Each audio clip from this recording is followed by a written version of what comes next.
Kharagpur and Amity University.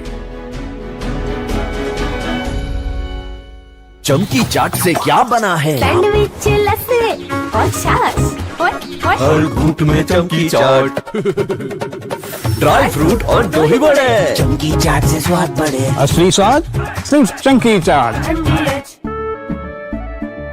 केसरिया से मन जोगी हुआ रे, दिल झूमे देखो मतवारा हुआ रे। केसरिया से मन जोगी हुआ। हर पल मनाओ केसरी त्योहार। विमल, बोलो जुबान केसरी। आर प्योर सूजी पास्ता उबालो, मिलाओ और खाओ। 8 मिनट में तैयार। क्या टेस्ट है सबका राजा, R pure masala.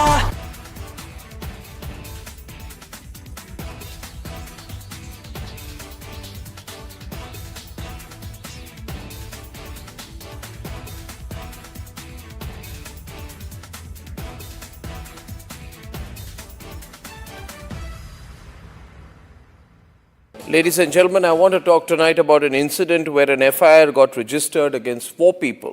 This is an incident which has happened in Madhya Pradesh, in Ujjain, and there is this strange video which shows a van suspended about 40 feet in the air.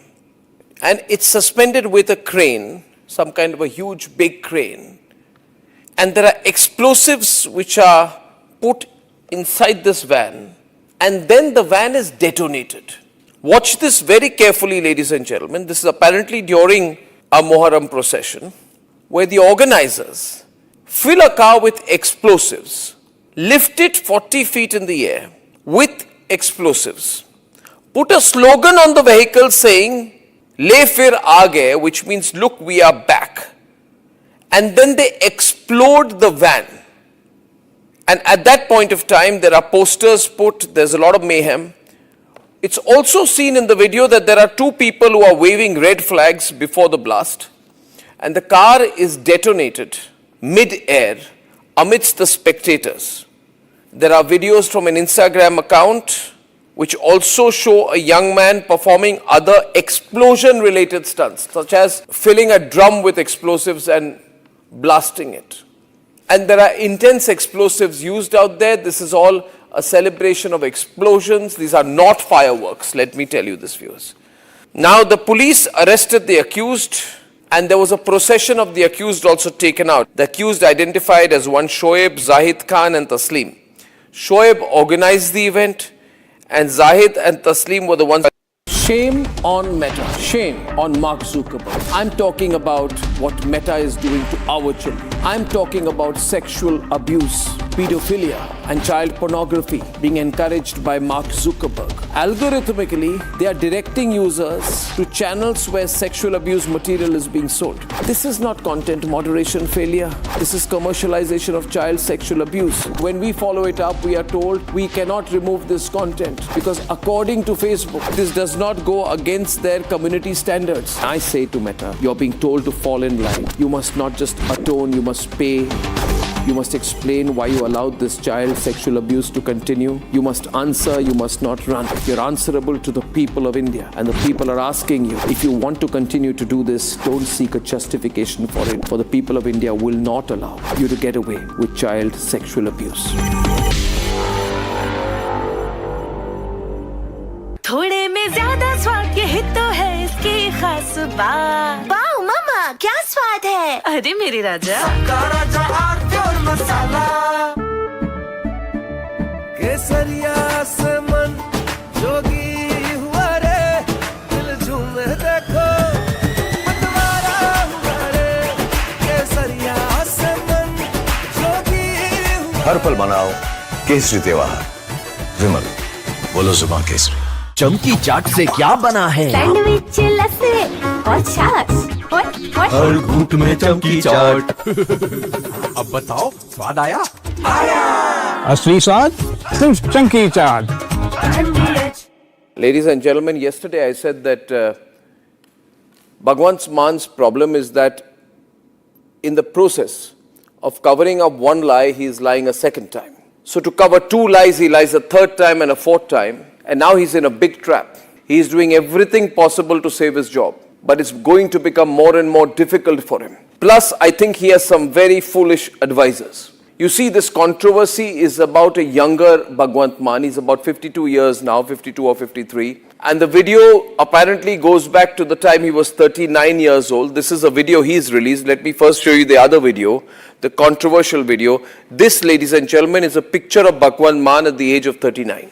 And visibly, over the last 13 years, he's aged. There's nothing wrong with that. We all age. But there's a distinct difference in facial appearance. I'd like to show you a picture of Bhagwant Mann at present, which is about 52, 53 years old. And Bhagwant Mann on the other side at the age of 39, when he was a performer. Well, he is still a performer in a way. But there's a distinct physical difference. A, he's put on a lot of weight. His face is much more puffy. He's older. He's wearing a turban. He was not wearing a turban at that time. Not always, at least. Not always photographed with a turban. And so there's a distinct difference. So if you see the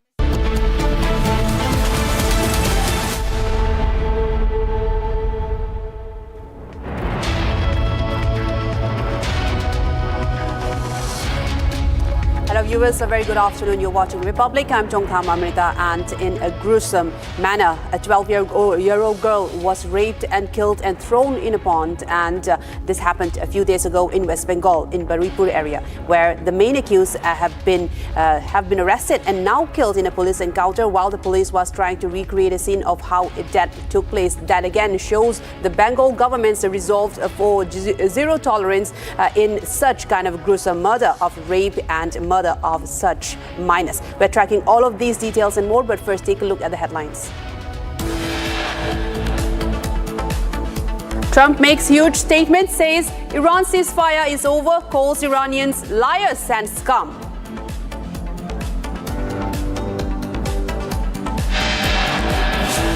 Republic investigation forces Meta to issue detailed India-specific response on child sexual abuse content available in its platform despite repeated flagging.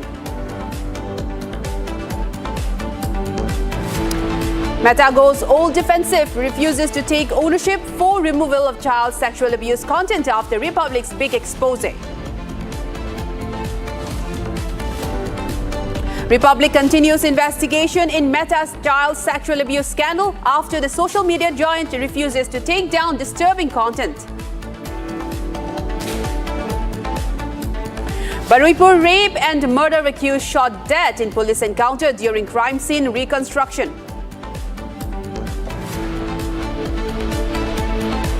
FIR registered and 3 arrested in doctor assault case. Shiv Sena Shinde leader Ramesh Mahastre still not arrested. United States judges jailed Indian gangster Lawrence Bishnoi and his aide Goldie Brar in the murder case of Khalistani separatist Hardip Singh Nijjar.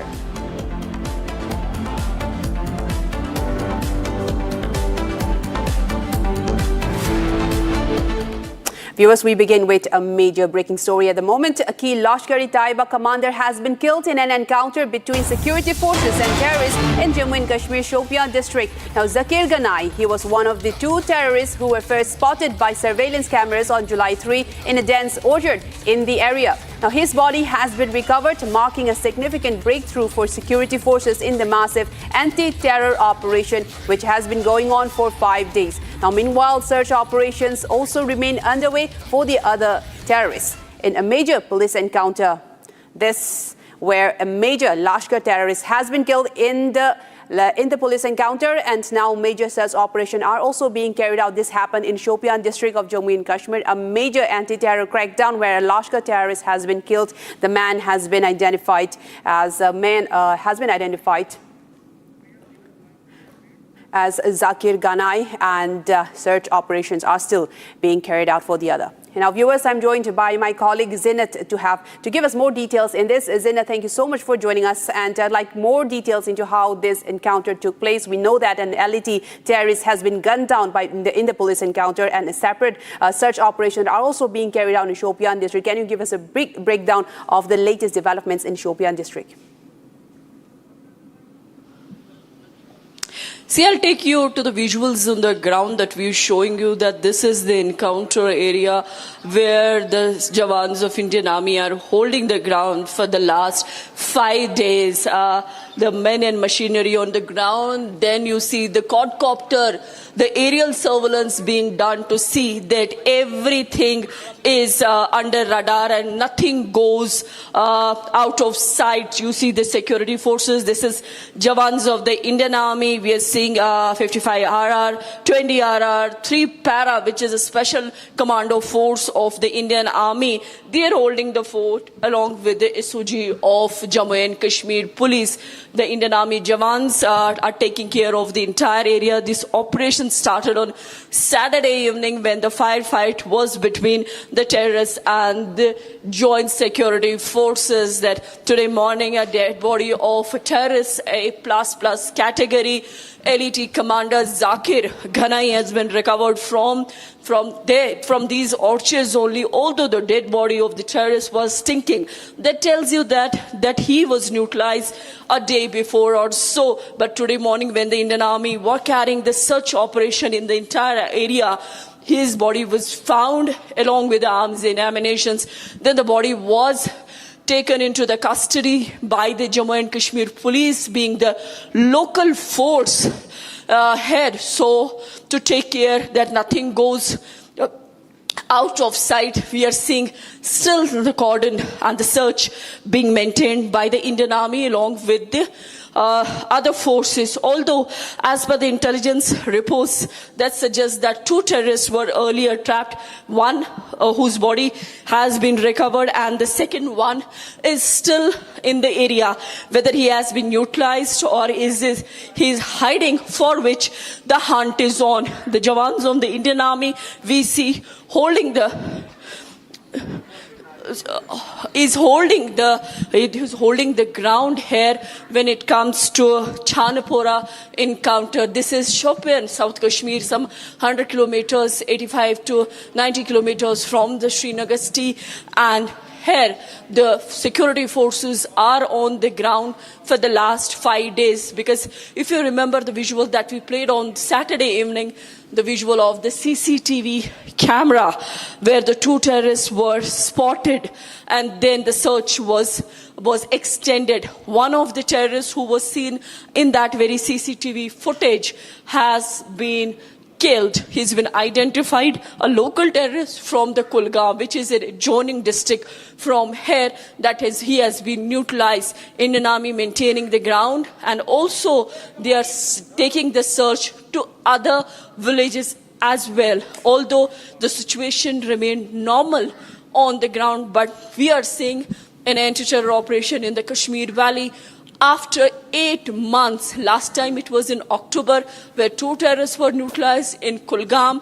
And now, after months search, because we have seen in these months extensive CASOs in multiple districts, in the areas, in the forest belt, finally the breakthrough was on Saturday evening when the firefight was witnessed. This time terrorists did not escape because the kind of cordon, the setup was made by the Indian Army to see that all routes get sealed and terrorists did not get a chance to escape. So this is more like coming as a booster shot in the arms of the security forces, where a terrorist had been neutralized, the body had been recovered, there has been no collateral damage on the ground. That tells you the determination and also a success.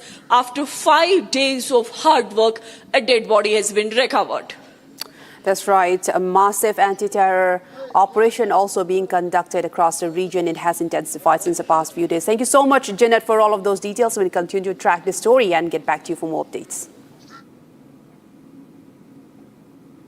And viewers, we move on to another story that's coming in from West Bengal, a gruesome rape and murder of a minor. Prabhas Mondal, the key accused in the rape and murder of the 12-year-old girl in Baruipur, West Bengal, was killed in a police encounter in the early hours of Wednesday morning. Now, authorities stated that officers had transported Mondal to the site of the crime late last night as part of a formal reconstruction process when the incident occurred. According to the police, the situation escalated when the accused seized an officer's service service weapon and fired a shot before attempting to flee. Now, in response, the police returned fire. Mondal was wounded in the exchange and was rushed to a nearby hospital where he was pronounced dead upon arrival. This, again, the main accused of the rape and murder of a 12-year-old girl, and where she was gang raped, in fact, according to reports, and she was thrown mercilessly in a pond there on your visual, and that was how she was recovered. This took place a few days ago in West Bengal, and therefore a formal crime scene reconstruction. The police took the main accused there in the region, and he tried to flee by attempting to grab a service weapon of one of the police officer who was handling him, and in the exchange of fire he was shot and he was brought to the hospital where he was pronounced dead. Again, this highlights a zero tolerance of rapists, and this is again a double crime. In fact, rape and murder of a 12-year-old girl. And some of the visuals that Republic has access of Prabhas Mondal, the key accused, and we're also getting reports that there were some other accused, that accomplices who was also involved in this crime, and the police are still continuing search operations for them.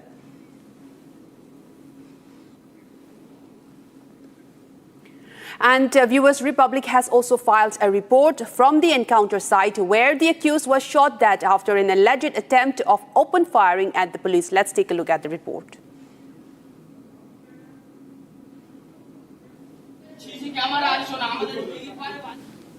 And from here, injured Prabhas Mandal was sent to Badipur District Hospital, and there he was declared dead at the hospitals by the attending doctor. This is the encounter spot, and just opposite of us, that was another cordon of area. That was the actual PO, place of occurrence, where that 10 years girl were drowned by the accused persons. That area also cordoned up by district police. However, one person also arrested at this rape and murder case, named Kabir Molla alias Prabir. At this rape and murder case, one person is also arrested, and the violence case, 20 persons arrested by district police. This is the area where Shurjapur, under Badipur police stations area, this is the cordon of area where the encounter was happened. And viewers, we are also getting reactions coming in from the mother and wife of the accused. Let's listen in what they had to say about the whole incident. বলছে আপনার ছেলের নাম প্রভাস মণ্ডল। হ্যাঁ, তা আপনার ছেলে মারা গেছে, আপনি দেখতে চান? হাসপাতালে আছে, দেখুন। আমি বলছি না, আমি আর দেখতে চাই না, আমি দেখে আর কি করবো, আর আমার যাওয়ার শক্তি নেই, আমার গলা শুকিয়ে যাচ্ছে, বলতে পারছি না। হ্যাঁ, তাই বলছে আমার যাওয়ার শক্তি নেই, আমি যাবো না, তোমরা যাবো। বলছে ওর তো আই কার্ড লাগবে। তাই বলেছি দেখো আমি সব কোথায় আই কার্ড জানি না,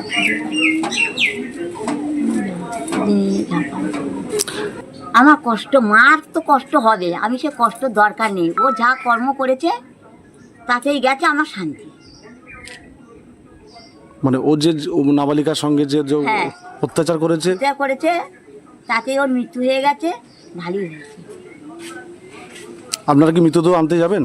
না, আমার কেউ যাওয়ার নেই, আমি যেতে পারবো না, মৃতদেহ আমি আনবো না। আমি তো বললাম আর আমরা দেখতে চাই না, একদম দেখতে চাই না, তোমরা ওখানে নিয়ে থেকে নাও, দমে দেবে, কোথায় দেবে, ফেলে দেবে, দিয়ে যাবে, কেউ যাবে না। দেখো আমি আর ওসব কিছু বলতে পারবো না, ও যে গেলে আমাদের কথা শুনি, বিশেষ করে মার কথা যদি না শুনি, নিজে নেশা ভাঙ করে, তা আমার অত আর কিচ্ছু বলার নেই। বলতে ও তো নোংরা মতো এমনি ছিল, তো বিশ্বাস করার কিছু মতন নেই, বুঝেছো? আচ্ছা, যে ও করবে না কি এটা আমি বলতে পারছি না যে করেনি। আচ্ছা, কেন এরকমই আমার বিয়ে পরেও আমি ওর নোংরামও দেখেছি, অনেক অত্যাচার করে আমি এখন সংসার করছি, তো এটা আমি মানে মেনেই নিয়েছি যে ও করেছে। আচ্ছা, এই যে পুলিশের গুলিতে মারা গেল, কিছু বলবেন? না, ও অন্যায় করেছে, ও দোষ করেছে, ও হচ্ছে গুলি খেয়েছে, এটা বলার কিছু নেই। আচ্ছা, আপনি কি চাইছেন এখন? কি চাইছি বলতে যে ওখানে তো বারুইপুরে আমাদের যেতে বলছে, যাবো। স্বামীর দেহ নেবেন? মেয়ে বলতে যদি রাজি, বাড়ির লোক সবাই রাজি হয় তো আনা হবে। আচ্ছা, আপনার কয় সন্তান? একটা ছেলে। আচ্ছা। And viewers, the victim's father has hailed Bengal Chief Minister Suvendu's efforts in handling this case and reiterated his full faith on the government and the police as well. Let's listen into the bite of the victim's father. পুরো রাস্তা আছে, সরকারের পুরো রাস্তা ভরসা আছে। CM কালকের কথা দিয়েছে যাবে সেভাবে যেভাবে কাজ চালিয়ে যাচ্ছে, আমরা খুব খুশি, অত্যন্ত খুশি। সিএমের পুরো ফুল ভরসা আছে আমাদের। আচ্ছা, তো পুলিশকে লক্ষ্য করে পজ গুলি চালাতে গেছিল? না, ওটা আমি বলতে পারছি না, আমি তো সেই অবস্থা ছিলাম না তখন। একদম এনকাউন্টার, একজন টোটালি এর বেশি কিছু বলতে পারছি না, আমি পরিস্থিতি অন্যরকমই ছিলাম তখন। আচ্ছা, এটা শুনেছেন? শুনেছি, এক্ষুনি তেমন কিছু শুনিনি, আমি একটু অন্য ব্যস্তর মধ্যে আছি তো, চতুর্দিকটা সব বুঝতে পারছেন, আপনারা সবাই আসছেন।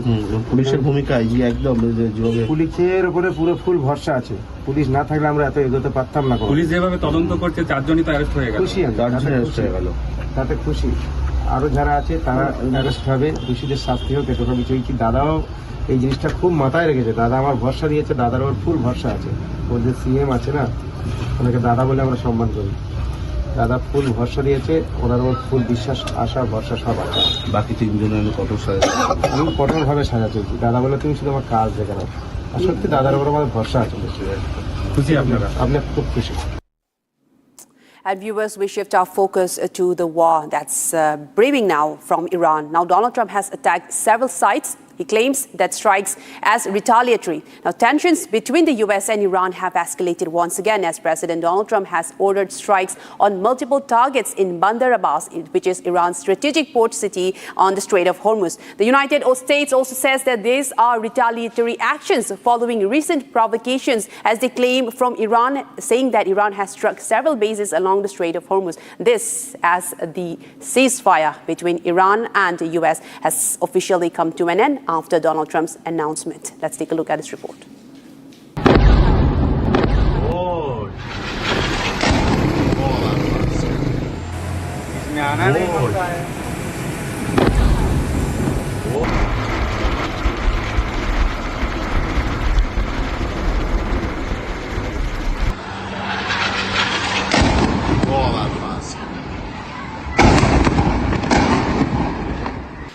The United States military says it has launched airstrikes against Iran as explosions were reported in several locations in the south of the country. The U.S. Central Command, CENTCOM, said the strikes began on June 7th and are being conducted in response to Iranian attacks on 3 commercial vessels that were transiting the Strait of Hormuz.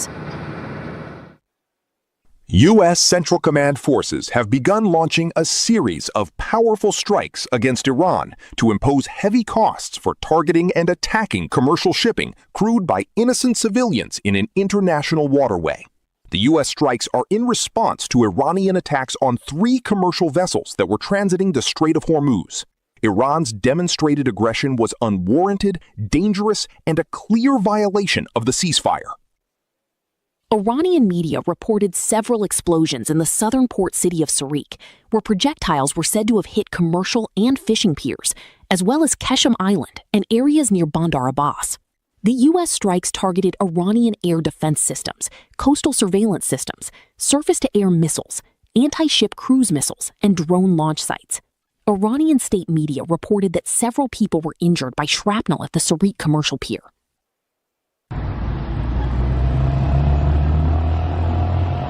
Boy. Boy. Boy.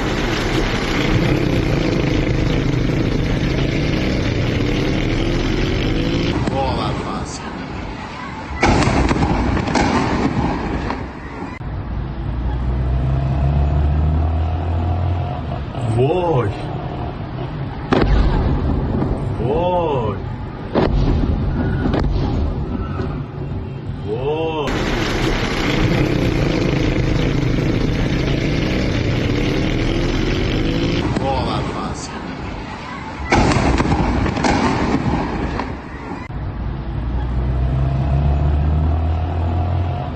Boy. Boy.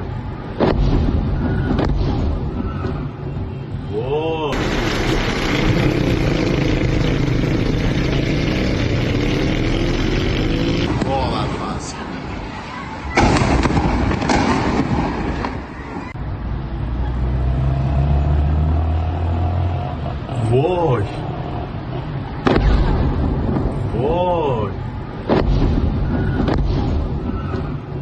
Whoa.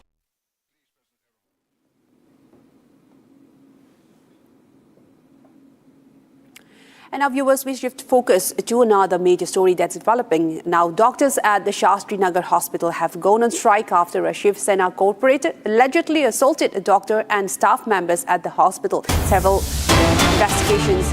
Now, a case has been registered in this case as well, and Shiv Sena leaders have also gone on to say against that, and several doctors have gone on strike in the hospital with regards to the incident that took place last evening. And the Federation of All India Medical Doctors have also launched a strong statement against this kind of mistreatment against healthcare workers, doctors and nurses. And this is the visual as the Shiv Sena Shinde faction corporator raised his hand against some of the doctors who were stationed there and some nurses as well. A major scuffle broke out and doctors have now gone on a strike after this Sena assault.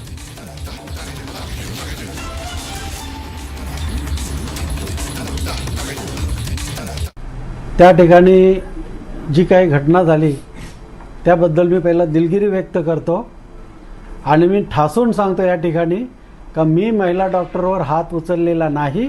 He ji TV फुटेजमध्ये CC camera फुटेजमध्ये जे येते तर कॅमेऱ्याचा अँगलमुळे येत असेल ती महिला doctor माझ्या मुलीसारखी आहे म्हणून ती म्हणतो एकेरी उल्लेख करतो. ती माझ्या मुलीसारखी तिचे मॅरेज झाले का नाही ते पण मला माहिती नाही. सतत कानाला बोलत होते, आमची रिक्वेस्ट ऐकत नव्हती आणि त्यामुळे मी तुझा फोन ठेव बाजूला, आमची कंप्लेंट आधी घे, काय तर आमची तक्रार घे, ऐकून घे, एवढंच मी तिला बोललो. आणि मी त्या महिलेला मारलेलं नाही. आम्हाला बाळासाहेबांची शिकवण आहे, त्यामुळे महिलांवर आम्ही हात उचलला नाही आणि याच्यापुढे उचलणार नाही. यांनी मला बोलावलं, मी फोन केला यांच्याच फोनवरती, त्यांना फोन द्या सांगितलं डॉक्टरांना. डॉक्टरांनी माझे फोन घेतले नाही आणि 2-2, 3-3, 4-4 वेळा प्रयत्न करून सुद्धा घेतला. ह्या सारख्या रडत होत्या. मला सिरियसनेस समजल्यामुळे मी तिथे गेलो आणि बाकीचे यांच्या तोंडून आहे का मी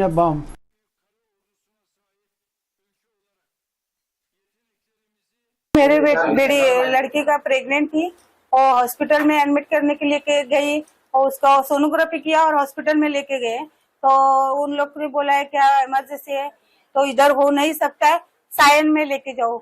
तो इमरजेंसी है तो हम लोग बोले इमरजेंसी है तो सायन में हम लोग कैसे लेके जाएंगे, उधर तो सब डूब गए. तो कैसे लेके, मेरी लड़की की जान जाएगी तो क्या करेंगे. 3-4 घंटा लगेगा, खड्डा खुड्डा है, मेरी लड़की ऐसे गुजर रही है तो भी हम लोग कैसे जाएंगे. आप रिक्वेस्ट कर रहे हैं हम मैडम, इधर ही करना है, मुझे इधर ही करना है. देखो कुछ भी करो, मेरे लड़की का डिलीवरी इधर ही करो. हम लोग बहुत रिक्वेस्ट किया, वो मैडम को भी और डॉक्टर सर को भी बहुत रिक्वेस्ट किया तो भी कुछ भी नहीं. वो लोग मानने ही को तैयार नहीं. सायन में ही लेके जाओ, सायन में ही लेके जाओ. बोले सायन में हम लोग कैसे लेके जाएंगे, उनका प्रॉब्लम इतना चल रहा है, वो जान जाने के लिए मेरी लड़की का आ रहा है तो भी प्रॉब्लम आपको क्रिटिकल बोल रहे हैं. मैं दादा को फोन किया, दादा ऐसा ऐसा बोल रहे हैं, सायन में कैसे लेके जाओ मेरे बच्ची को.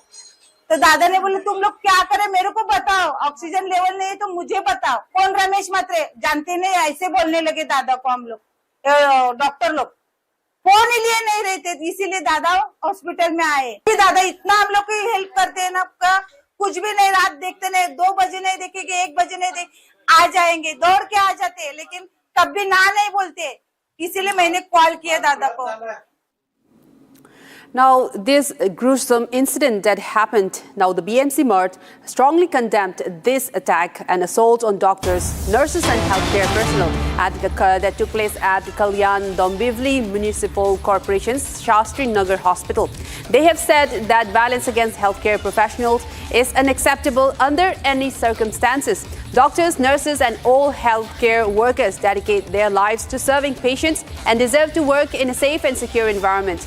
BMC Merge stands in complete solidarity with all doctors, nurses and all healthcare workers at the KDMC Shastri Nagar Hospital. They further urge the authorities to ensure a swift and a fair investigation, strict legal action against those responsible and stronger security measures across all healthcare institutions to prevent such incidents from recurring in the future.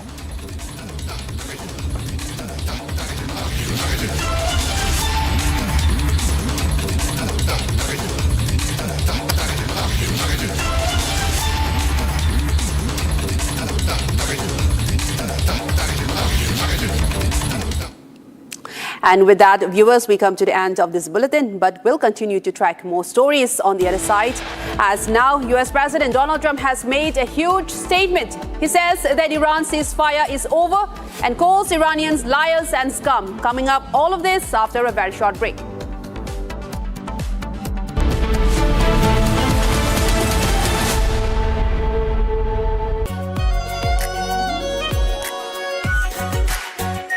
Are pure shahi paneer masala, delicious, healthy everyday.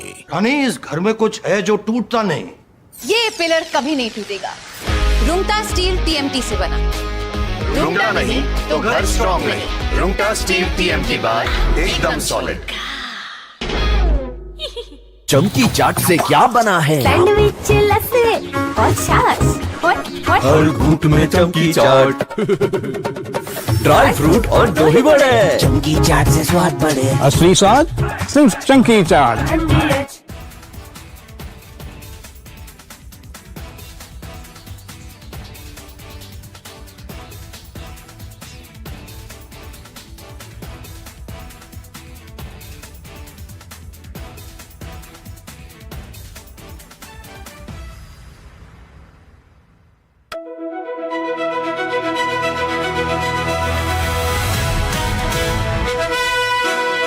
By the way, viewers, I'm driving in Delhi with Delhi wala boy Aman Gupta, who is too busy waving to his fans than talking to me. Please come down to earth, Aman. Yes, sorry. You're on my show. I forgot. This is not your show. This is my show. Stop waving to your fans. Be modest. Now everybody look. अरे आप politician हो. आप politician हो. आप ये क्या कर रहे हो? This is too much. आपने बोला हम्बल हो, मैं हम्बल हो रहा हूँ।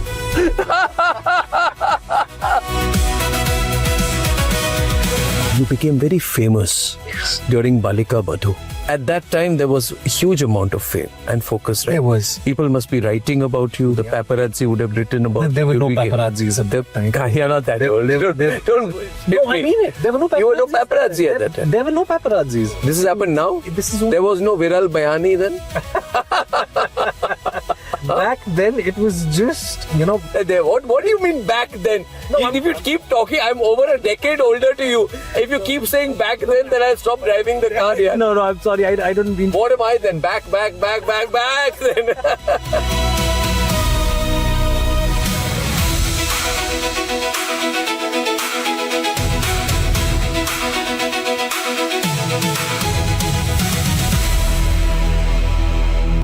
Shame on Meta. Shame on Mark Zuckerberg. I'm talking about what Meta is doing to our children. I'm talking about sexual abuse, pedophilia, and child pornography being encouraged by Mark Zuckerberg. Algorithmically, they are directing users to channels where sexual abuse material is being sold. This is not content moderation failure. This is commercialization of child sexual abuse. When we follow it up, we are told we cannot remove this content because according to Facebook, this does not go against their community standards. I say to Meta, you're being told to fall in line. You must not just atone, you must pay. You must explain why you allowed this child sexual abuse to continue. You must answer, you must not run. You're answerable to the people of India. And the people are asking you, if you want to continue to do this, don't seek a justification for it. For the people of India will not allow you to get away with child sexual abuse.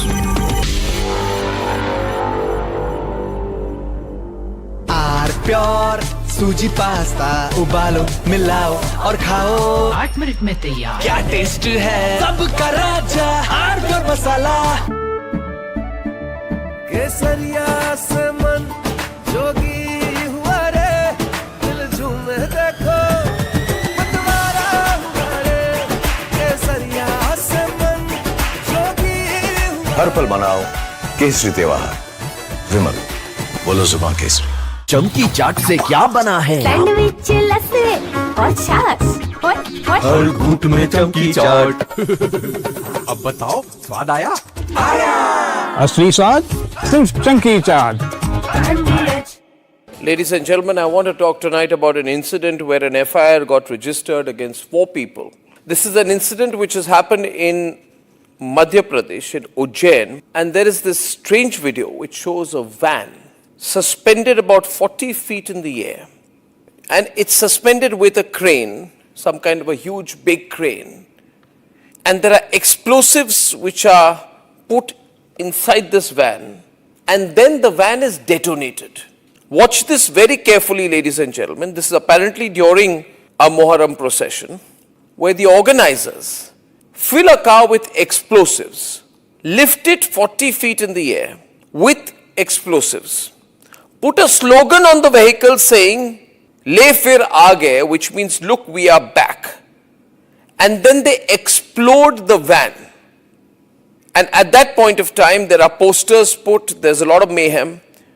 It's also seen in the video that there are two people who are waving red flags before the blast, and the car is detonated mid-air amidst the spectators. There are videos from an Instagram account which also show a young man performing. From Asia's largest news headquarters, setting the agenda for Bharat.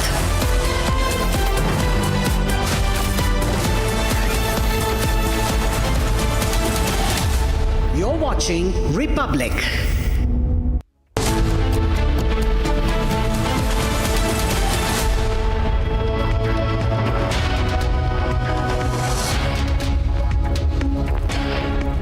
Hello viewers, a very good afternoon. We are live and we are breaking. I'm Shivangi Shukla getting you the latest coming in.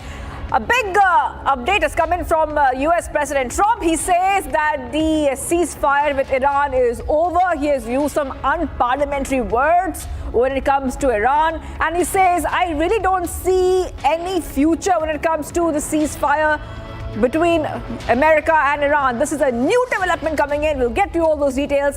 But the headlines first. Let's get started. Over. I don't want to deal with them anymore. They're scum. You know what scum is? They're scum. They're sick people. They're led by sick people. Top headlines. Trump makes huge statement, says Iran ceasefire is over, calls Iranians liars and scum.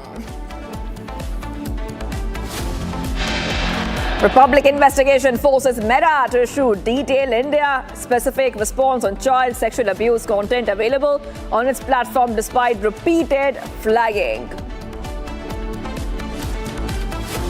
Meta goes all defensive, refuses to take ownership for removal of child sexual abuse content after Republic's big expose.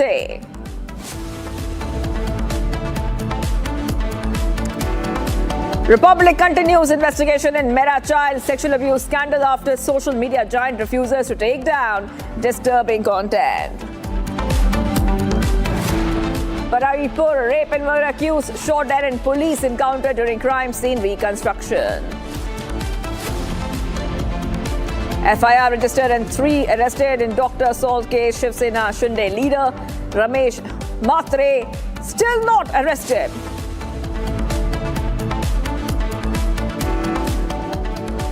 US judges jail Indian gangster Lawrence Bishnoi and his aide Goldie Brar in murder case of Khalistani separatist Hardeep Singh Nijjar.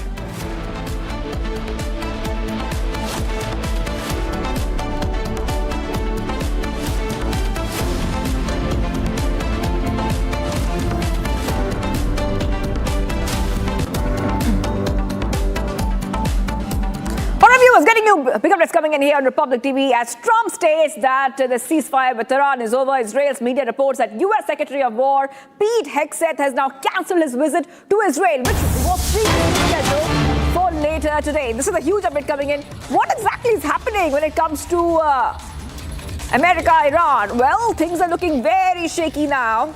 President Trump declared Iran ceasefire amid fresh U.S. strikes on Iranian targets following attacks on commercial ships in the Strait of Hormuz. Speaking forcefully, he called the Iranian leader scum, a bunch of liars, cuckoo, cheats, sick people who have killed their own people, adding he would not waste his time speaking to Iran now. Remarks come as Trump met with NATO allies in Turkey, where he expressed frustration over their support and ordered retaliatory action while pushing for greater allied loyalty.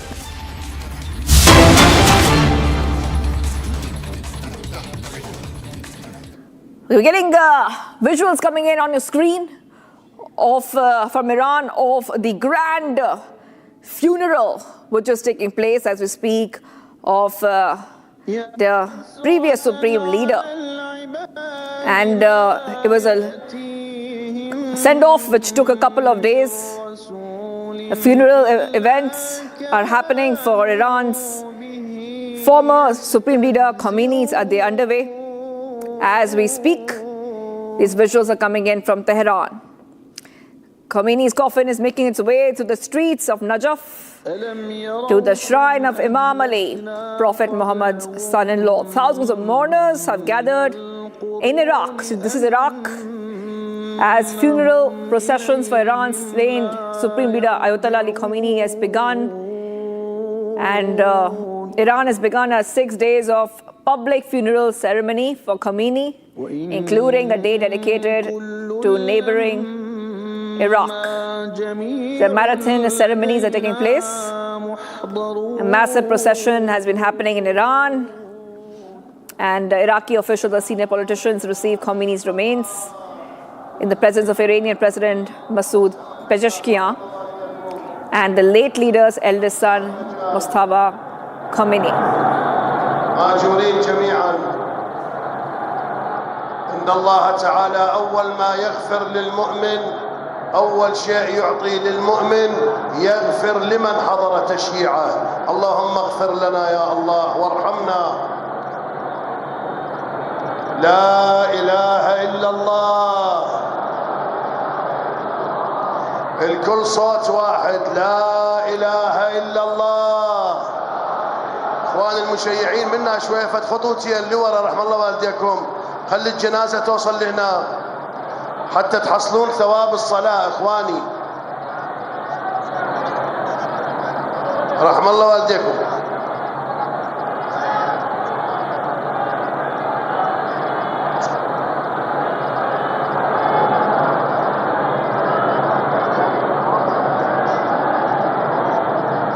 Major General Rajan Kochar, AVCM, SM, VSM is joining us. Defense expert is joining us on Republic. Mr. Major General Kochar, those visuals are coming in from Iraq, and a send-off is being given to the slain Supreme Leader Khomeini. It's underway in Iraq. It's coming at a time when Trump spoke a short while back and he said that the ceasefire with Iran is over and thousands of mourners have reached. How do you think that the timing of the funeral is looking like in the context of other affairs in the Middle East? Thank you, Shivangi. I think if we talk about the ceasefire and these kind of statements which Donald Trump is making, I would still consider it slightly premature for the burial of the ceasefire as of now. Because, these are statements. I would like to see what kind of follow-up action and strategy America has in place. Because so far, if you've been observing this war, it has dragged on for quite some time and more than 4 months now. And the real war was around 50 days. In those 50 days also, United States and Israel could not make a great impact on the attainment of their objectives. So what kind of strategy or re-strategizing Trump has made now to accomplish his objectives, which he could not accomplish earlier? Because, you see, it's very easy to make statements, and seeing Donald Trump's track record, I'm not surprised at all that he's making these kind of statements, because he has made these kind of statements earlier also. So I would not like to take his statements on the face value. Secondly, these visuals are very important also to correlate with this kind of happening or an event taking place. It shows the solidarity among the Islamic world, and especially two large countries like Iran and Iraq. And it is a testimony that United States and Israel are now treading into very, very dangerous waters. And why I say that is because in times to come, this is going to lead into a fractured Islamic world, because we see here some of the Gulf countries are not pro-Iran, and some of the Gulf countries are with Iran. So I see a fracture in OIC, a fracture in GCC, and OPEC also. You would have seen UAE has moved out of OPEC. So all these things are happening in Gulf which have to be taken note of. And very important is, I think, the China factor cannot be overruled, because China today is sensing a great opportunity. And the statements which were coming from UAE and other countries that they would welcome more of Chinese support to bolster their military capabilities also should be taken note of. And I think it's still, Shivangi, it's still early days. I don't want to write off this ceasefire as of now, but definitely it's a great setback. And I think Iran also would need to look into it, because IRGC has adopted a very, very hard line. See, the way they are now saying that the sea lanes which they have earmarked in the Strait of Hormuz will only be followed, and no other lanes will be followed. Actually, that is against what has been mentioned in the MOU, because MOU does not mention control of the Strait of Hormuz with Iran, and therefore it is a violation of the MOU, and therefore United States has retaliated in this manner. And now I'm given to understand in the morning there has been a very vicious attack. Before we continue with this, I also want our viewers to have a look at these visuals, because what is happening in Najaf, Iraq, thousands of mourners have turned up. But what message is Iran trying to send by turning this funeral into a religious event? It's also a religious event in a way, it's a regional event.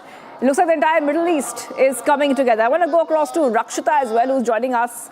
Yes, Rakshita.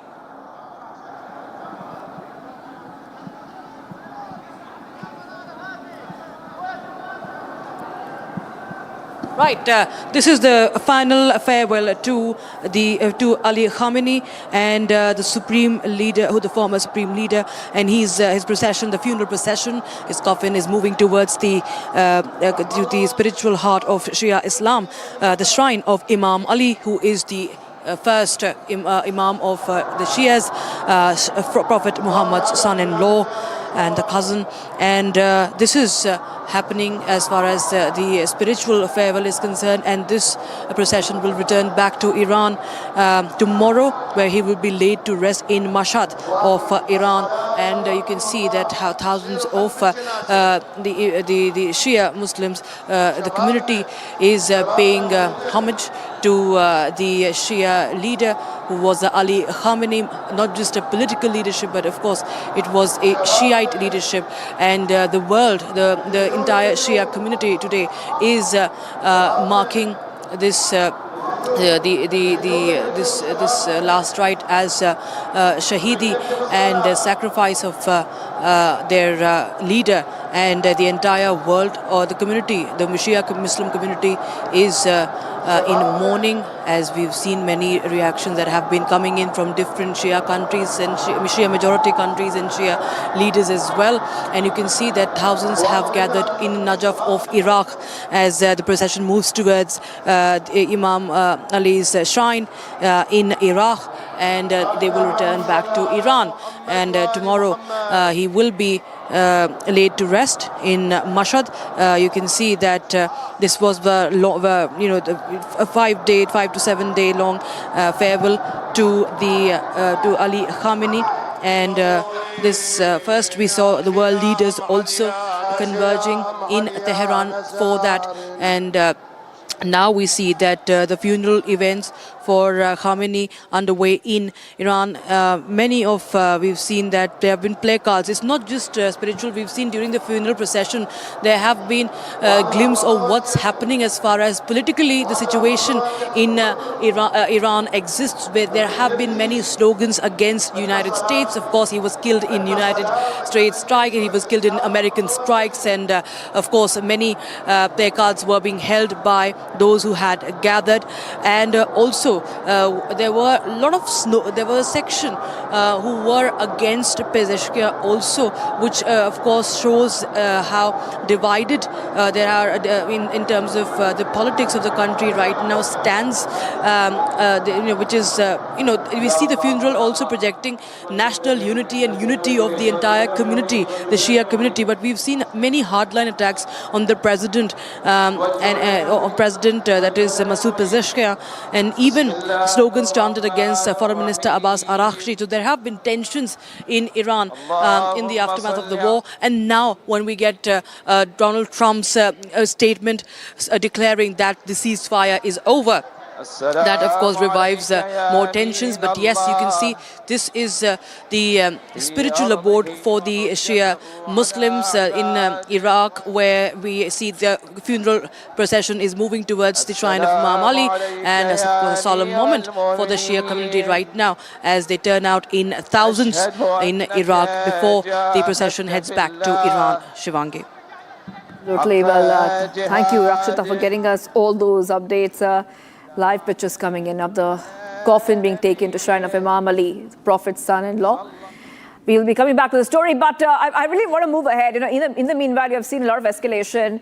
U.S. has conducted strikes in southern Iran area. Iran has condemned those strikes. Iran's foreign ministry has now strongly condemned the aggressive attacks and gross violation of the memorandum of understanding by the U.S. following military strikes in southern Iran. So, as a lot of updates are coming from the Middle East, and things are looking very, very shaky right now. U.S. has struck southern Iran. Tehran claims attacks on U.S. military sites as well. And once again, the situation looking very, very fragile when we talk about what is happening between America and Iran. I would like to go back to our guests in a short while from now as well, because the situation is looking extremely, extremely tense once more, especially after U.S. President Trump said that, well, the ceasefire is over.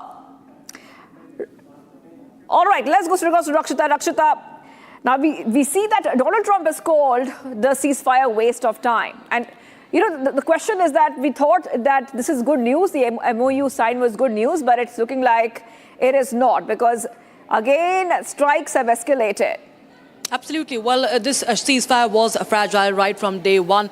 There were a lot of questions being raised as far as the terms of this, this agreement was concerned, the 14-point agreement, the so-called peace deal. And there were already a lot of opposition that Donald Trump was facing, not just across the globe, but also back home in his own country. Even many Republicans had questioned this deal for different reasons over different points, of course. Now, he has been defending this ceasefire deal as a major, major success. Typical Trump style, trying to defend and saying that what he does is the best, but clearly that has come falling down. Now, what happened last night? There were impactful strikes in Iran. There were deadly strikes, in fact, in Iran. And henceforth, during this NATO summit, when he was interacting with the press, one of the reporters had asked him that, given the situation right now, if you are pounding Iran, then what can we say that the ceasefire is over? And that's how he responded, saying that I think it's over. He went on to call them scum and sick, and saying that we hit them. Now, America says that that Iran is being hit because as a retaliatory move. Why? What retaliation? Now, this is being cited retaliation for what happened in the waters, in the seas. As per the US, these attacks were retaliation after Iran had allegedly targeted 3 commercial vessels that were transiting the Strait of Hormuz. That has been the flashpoint, and things are very very sensitive still, even after the ceasefire. We've seen that reports of firing have been coming in. So Marshall Islands flagged empty Al-Rakayat, Saudi Arabia flagged empty Wadian, and Liberian flagged empty Cyprus Prosperity have been allegedly hit by the Iranians. And United States says that we did this in retaliation, and as Trump calls them, a very, very dangerous people of Iran have been struck by the United States. And he went on to say, as we were just talking about the funeral that's happening, the funeral that is underway, saying that we wanted them to go do your funeral stuff. This is the kind of language that you're has been explaining to used us, what is happening, but we are going back to square one. Once again, oil prices are jumping. Once again, we see the ceasefire. It looks like it's no more. And once again, we see Trump blaming Iran, saying that the terms of the MOU were misrepresented by the Iranian officials. So we are going back to square one once again. Oh, yes. In fact, it was a fragile situation. And right after the ceasefire was announced, there was some relief, at least on paper, that was visible. And yes, there was some relief across the globe also as far as oil prices concerned. The movement of oil tankers, the supply, the world's oil supply was concerned, the energy supplies were concerned. But yes, it is going back to square one.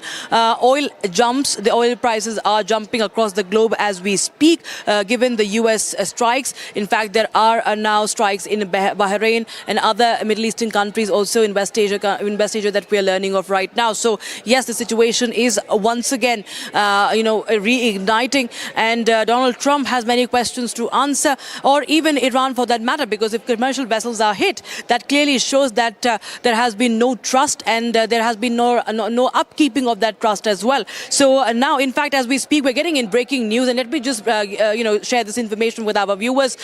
Iran's Deputy Foreign Minister Gharibabadi has said that Iran will take decisive action against US violation of the Islamabad MOU. So that is the breaking news we have right now. Gharibabadi is the Deputy Foreign Minister of Iran.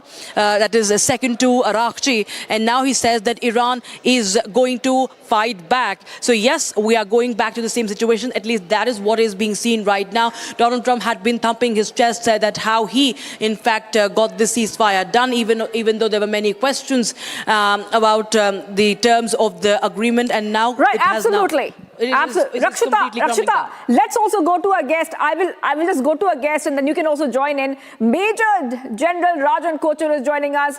Rakshita and Major General, back to square one. And the kind of words that Trump has used for Iran, they're scum, they're sick people. They're led by sick people. They're vicious, violent people. This is what Trump is saying. It's bad news for everybody because we're looking at higher oil prices and maybe even much more later, Major General. Much more to come. Shivangi, I agree with you because this will have impact on the entire economy, including gas and oil prices. But the point here is that Trump's statements, if you try to analyze his statements, I am not surprised because these kind of statements have been emanating from him earlier also. And at one point of time, he was hailing the peace accord and he was complimenting the people of Iran. And now after a few days, he's now abusing them. So this is a standard trademark of Trump talk. And this is the way he talks. So let's take it in that manner and not give too much importance to what Trump is actually saying at this point of time, because things will have to be seen in the next 48 hours on ground. Because if there is an escalation, I would like to qualify my statement. If there is an escalation, definitely this ceasefire is over. But if there is no escalation in the next 48 hours, then there is a slim chance of this ceasefire falling back in place.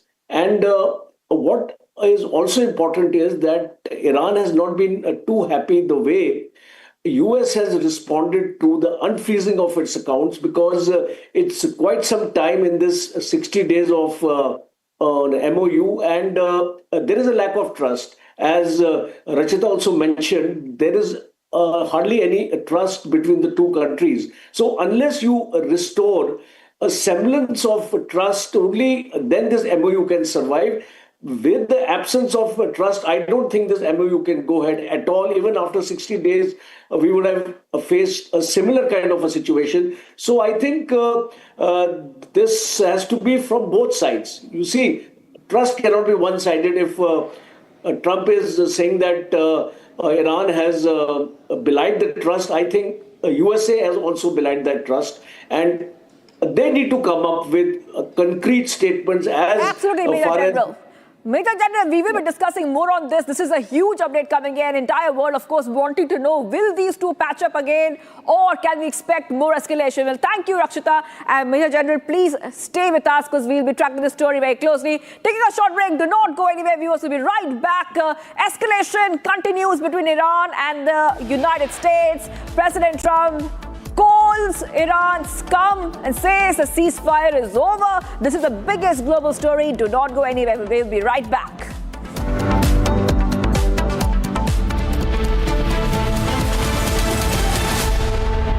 थोड़े में ज्यादा स्वाद ये तो है इसकी खास बात। वाओ मामा क्या स्वाद है? अरे मेरी राजा। In the global employability rankings by Times Higher Education UK, only the following 6 institutions from India are ranked amongst the top 230 in the world for having the most employable graduates. IIT Delhi, IISc Bangalore, IIT Bombay, IIM Ahmedabad, IIT Kharagpur and Amity University. प्यास बुझाए ठंडक लाए सबको भाए जीरा से MTH का जल जीरा जीरा से जीरा से असली रिफ्रेशिंग, असली स्वाद, असली मजा। MTH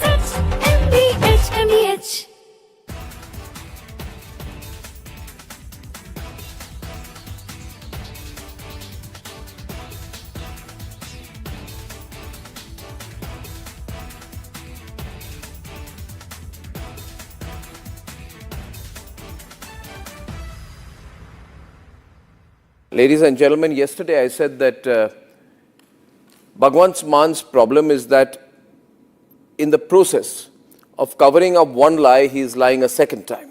So to cover 2 lies, he lies a third time and a fourth time. And now he's in a big trap. He is doing everything possible to save his job. But it's going to become more and more difficult for him. Plus, I think he has some very foolish advisors. You see, this controversy is about a younger Bhagwant Mann. He's about 52 years now, 52 or 53. And the video apparently goes back to the time he was 39 years old. This is a video he's released. Let me first show you the other video, the controversial video. This, ladies and gentlemen, is a picture of Bhagwant Mann at the age of 39. And visibly, over the last 13 years, he's aged. There's nothing wrong with that. We all age. But there's a distinct difference in facial appearance. I'd like to show you a picture of Bhagwant Mann at present, which is about 52, 53 years old. And Bhagwant Mann on the other side at the age of 39, when he was a performer. Well, he is still a performer in a way.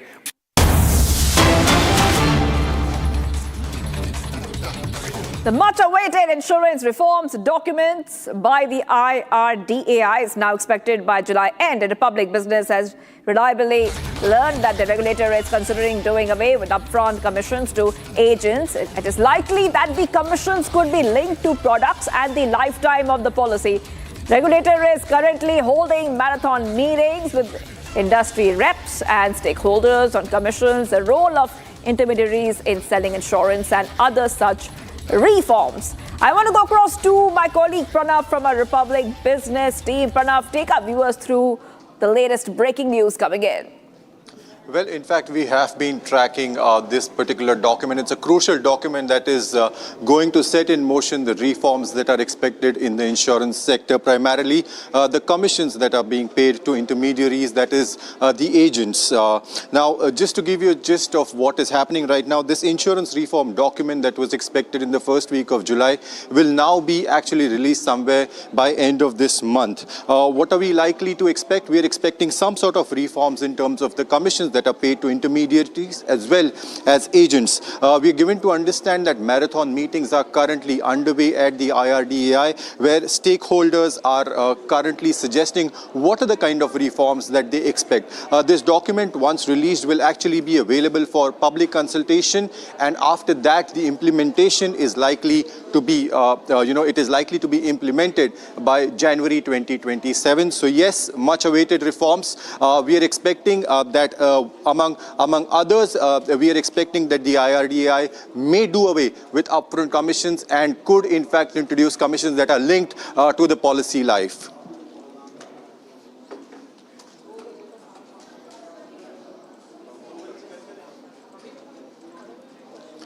In fact, just to give you a data about it, there was a Praxis report that was released just about a few months ago. The reform actually is quite on the lines of commissions, and the report actually mentioned, just to give you a perspective on what are the kind of reforms, the Praxis reports actually said that 70 to 80% of the premium paid in policy is actually backed by agents. Agents are in fact getting richer while policyholders continue to suffer.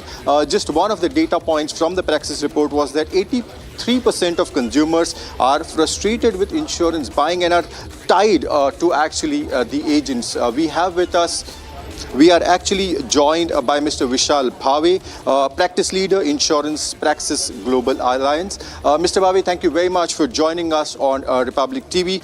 My question, the first question that I want to ask you is, as we expect, as we look forward to these particular reforms, the first question is that, is the industry really relying too much on intermediaries? Are they really the backbone, or they are in a way, bleeding the industry and taking away much of the larger pie of the premiums?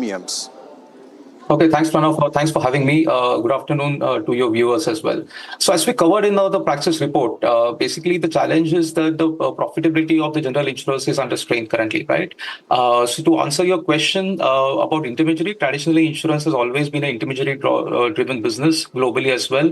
In India, about 80-85% of the business comes through intermediaries. So when you talk of intermediaries, about your agent, not only agents, so it's agents, brokers, the banks. And for motor, it is the car dealers who sell insurance when you go and to buy a particular vehicle, right?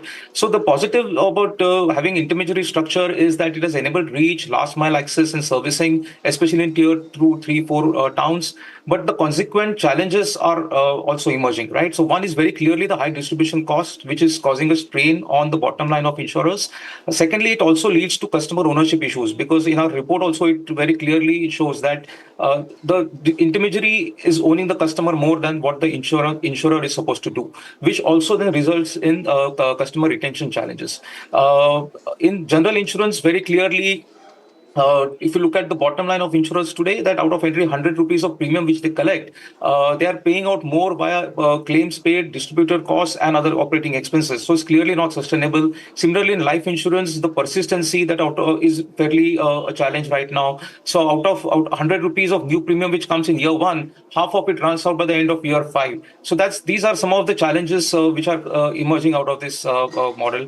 Our report also basically touches upon alternative models, especially in general insurance, where globally profitable insurers have pivoted to a D2C sort of a model along to augment the current structure as well, right? And which has yielded them results in terms of better customer experience and profitability as well. Mr. Bhave, in fact, we've been talking to intermediaries as well as, consumers who have been affected by insurance premiums especially. And one of the feelings that is emerging is that the consumers are, there is a sort of feeling, sort of robbery, so to say, that consumers are expressing, that the high cost of premiums, and the second part is the commissions, 50 to 60% of it, in fact, in motor insurance sector. I want to ask you, in a sector which is actually mandatory insurance, such as motor insurance, why do commissions really need to be given or paid to the intermediaries? Why are intermediaries really required in a sector where insurance is mandatory? Okay, so it's a very broad question, because insurance is typically of life and general. Within that, there's health, retail lines, commercial, so very broad spectrum. But let's focus on the product line which you mentioned, which is motor insurance, right? Just to educate our viewers, so there are two components to motor insurance. One is the third-party insurance, damage happening to a third party, and the second one is own damage to your own vehicle, right? The third-party component is mandatory by law. So when you go and purchase a vehicle, for 3 years you have to take a third party, and for 2 wheelers is 5 years, whereas own damage you can change every year, and that's discretionary. So that's one important education which we need to create. Second thing is you have to understand that In motor, unlike life and health, where technically everyone can be insured, in motor, the car park is finite, right? There are only so many vehicles on the road. The denominator is fixed. So there's heavy competition to gain market share, right? And so our survey also further shows that in motor has become, unfortunately, a very commoditized product, right? There's very low brand salience. 50% of the customers, in fact, don't even recall the name of the insurer. And 50%, half of them keep on churning or changing their insurer every year for own damage. So with this structure currently, the pricing becomes very important from a customer's perspective at the cost of value, right? And that's a very unfortunate part. While insurers are doing a lot of stuff, a lot of innovation, a lot of technology, a lot of product innovation, process simplification to change that, but the perceived value currently is the way it is, and that also creates, incentive for the distributor to, influence the customer in terms of the choice of insurer, and at the back end, the commissions to the intermediary also makes a difference, right? So overall, that's the challenge today, and what has also happened is in this competition to grab market share. IRD had come up with expense of management guidelines in 2023, which gave greater flexibility to insurers to, make their own commission structures as long as the overall expenses are maintained. So that has led to a lot of commission pressure on the retail lines like motor. Right. Mr. Bhavi, thank you very much for joining us. We will continue to be connected with you as we follow this very, very important story. Republic Business has in fact been talking to stakeholders and individuals who've been affected. As the IRDA in fact says that your insurance is your right. If you have any queries or suggestions that are related to insurance premiums, there is a number that has been displayed on the screen. You can drop us messages and reach out to us, and we will be tracking the story and insurance reforms with you on Republic TV. Right, thank you so much, Pranav, for all of those details and the latest on that. Thank you so much. And now, viewers, we'll move on with the bulletin, but first, let's take a look at the headlines first. Trump makes huge statement, says Iran ceasefire is over, calls Iranians liars and scum. NATO General Secretary Mark Rutte says U.S. strikes on Iran were absolutely necessary.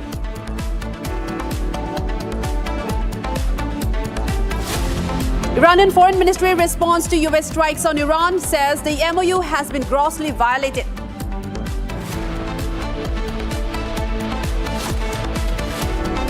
Republic investigation forces Meta to issue detailed India-specific response on child sexual abuse content available on its platform despite repeated flagging.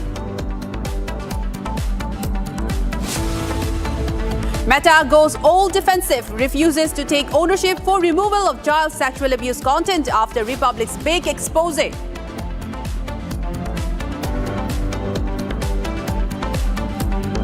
Republic continues investigation in Meta child sexual abuse scandal after the social media giant refuses to take down disturbing content. Baruipur rape and murder accused shot dead in police encounter during crime scene reconstruction. FIR registered and 3 arrested in doctor assault case. Shiva Sena Shinde leader Ramesh Mahastre still not arrested. United States charges jailed Indian gangster Lawrence Bishnoi and his aide Goldie Brar in the murder case of Khalistani separatist Hardip Singh Nijjar.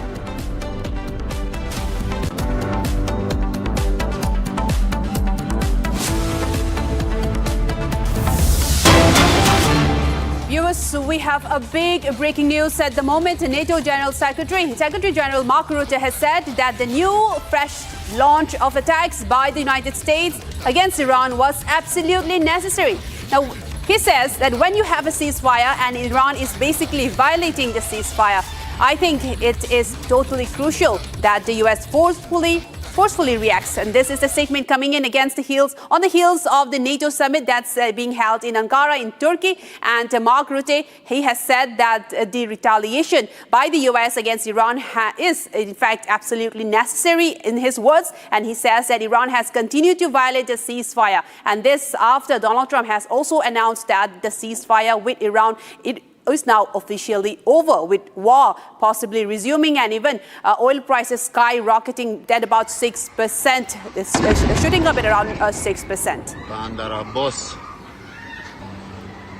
Yes, sir. What is your reaction on the recent US attacks on Iran, and why don't you fear that this will overshadow this summit? Well, I think it was absolutely necessary. Because when you have a ceasefire and Iran is basically violating the ceasefire, and we've seen what happened yesterday with ships being attacked, I think it is totally crucial that the US forcefully reacts. Yes, sir. What is your reaction on the recent US attacks on Iran, and why don't you fear that this will overshadow this summit? Well, I think it was absolutely necessary. Because when you have a ceasefire and Iran is basically violating the ceasefire, and we've seen what happened yesterday with ships being attacked, I think it is totally crucial that the US forcefully reacts. Viewers, that was a statement of Mark Rutte, the Secretary General of NATO. He is there in Ankara on the of the NATO summit that's being held in Ankara in Turkey. And now he says that the retaliation, the fresh launch of attacks by the United States is absolutely necessary, saying that the ceasefire has been violated by Iran incessantly. And we are also joined by Rajan Kochar, who has joined us on this broadcast. And thank you so much, Major General, for joining us on this broadcast. I'd like your comments on this latest escalation that's been developing across the region. Now, General Secretary of NATO, he has said that the retaliation by the US is absolutely necessary. They're also alleging that Iran has continued to violate the ceasefire over the many years, and that in the latest escalation that we are seeing, Bandar Abbas has also been targeted by the United States. What is your take on this, as United States President has now announced that the ceasefire is over? Thank you very much for inviting me for this discussion. I think things are very serious now because, and I would like to maintain the next 48 hours are going to be very challenging. In case there is an escalation, then that will be the burial of the ceasefire. I don't think this MOU is going to last in case the situation does not stabilize in the next 48 hours. So I think this 48 hours are going to be crucial. And one important aspect which is emerging now is that Donald Trump has been able to get the NATO support, because you see earlier there were officials in NATO, and short of joining the war, in this NATO meet at Turkey, what has emerged is also very significant, because here there have been statements in solidarity with President Trump. NATO has made a statement that they are with the president as far as the Iran war is concerned. They have justified the action of the US as far as the blocking or the closure of the Strait of Hormuz is concerned. They have also ratified their support for Ukraine. So all these aspects is strengthening Donald Trump now, because Ukraine and the Iran war has to be linked with each other because of Russian support to Iran. So from that point of view, the Ukraine angle is also very important. So I think things are very, very fragile as of now. Chances are 10% to 90%, I would say, as of now, because the way statements are coming, because there is no mediator here.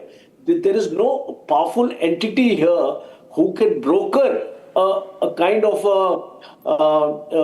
a sensible intervention as far as these statements are concerned, because the IRGC is also very, very hardline as far as their statements are concerned. And what has been very, very evident in the signing of the MOU has been the lack of trust, because we have seen there is absolutely no trust between US and the Iranians, and especially when Iran was expecting a certain amount of defreezing of its account, and especially the $6 billion which are held with Qatar. That has not happened.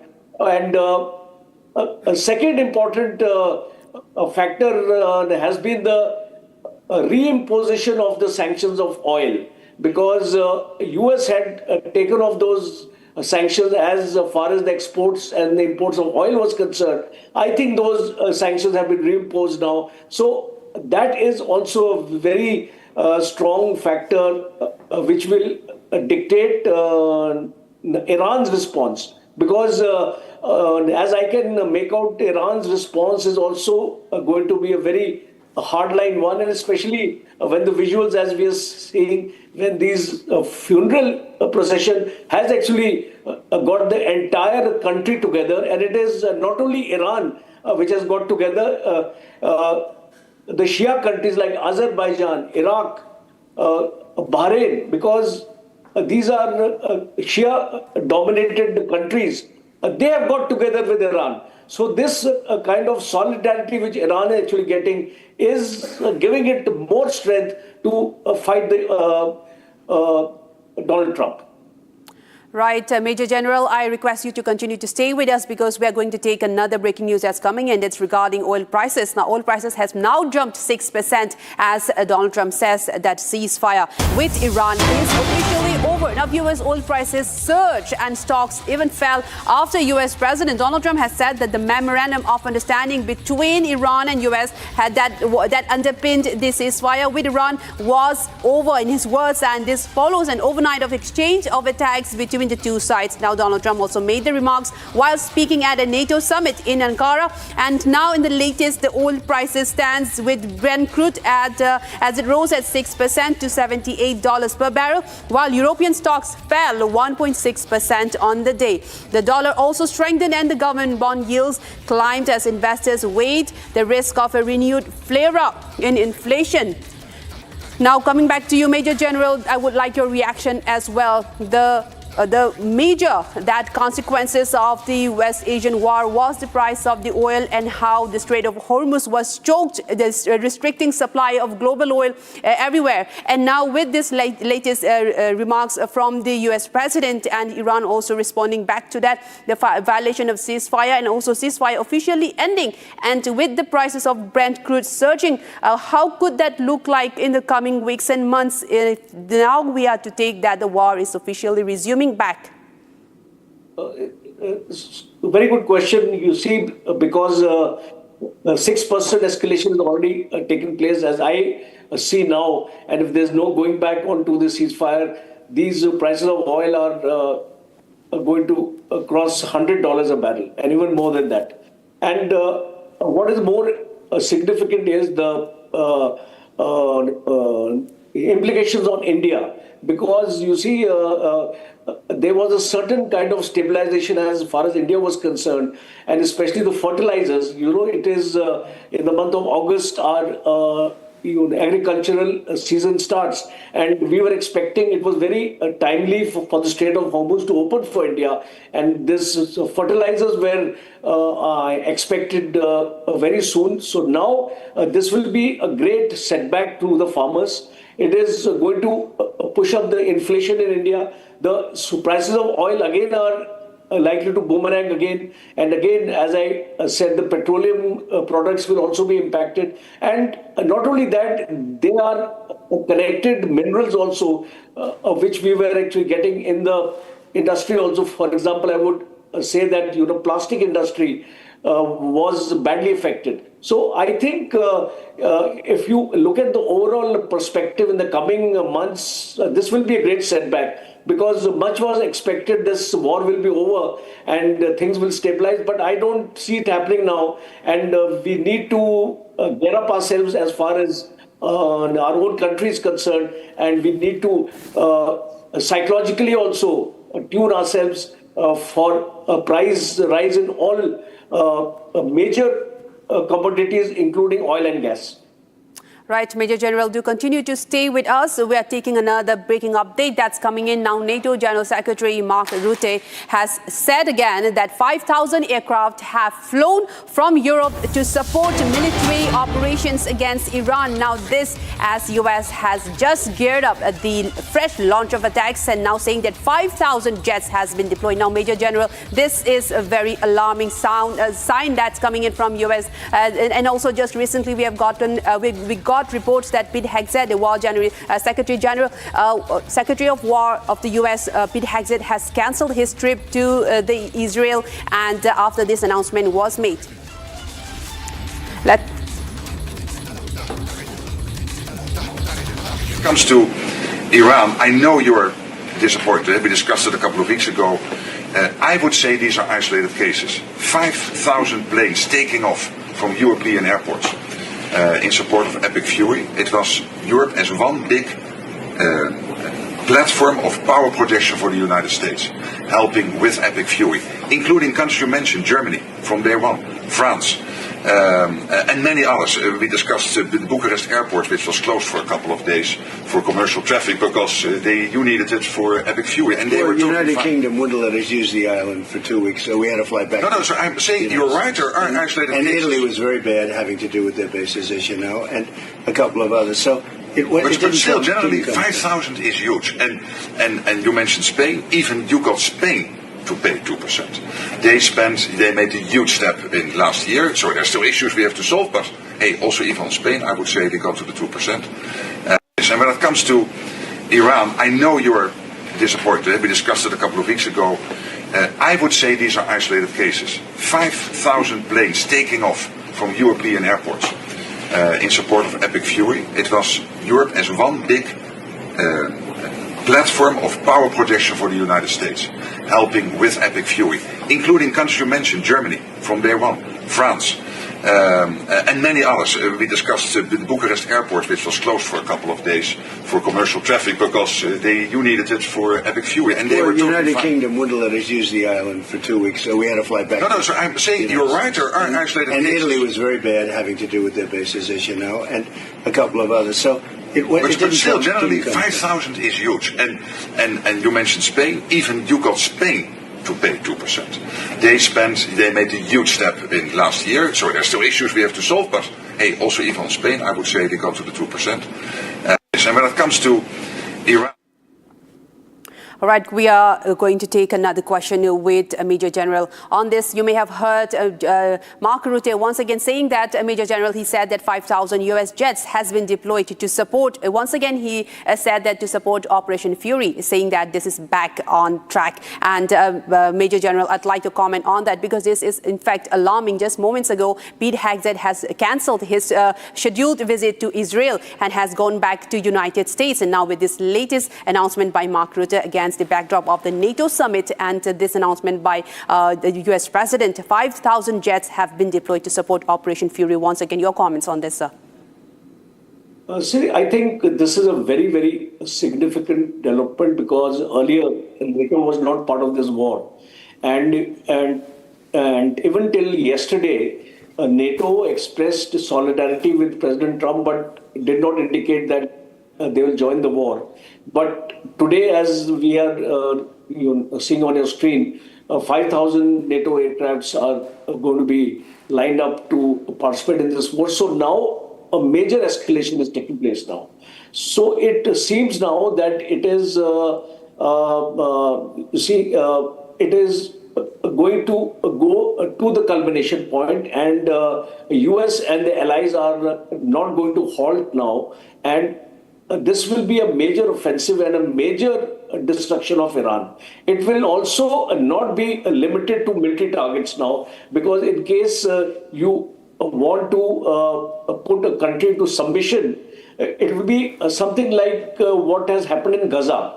So what we will see now is a mass destruction of the civilian infrastructure, energy infrastructure, as well as the military infrastructure, all in totality. So I think it's a very bad news as far as the world global economy is concerned, because this is going to push the war into a new dimension, which I was visualizing the worst case scenario.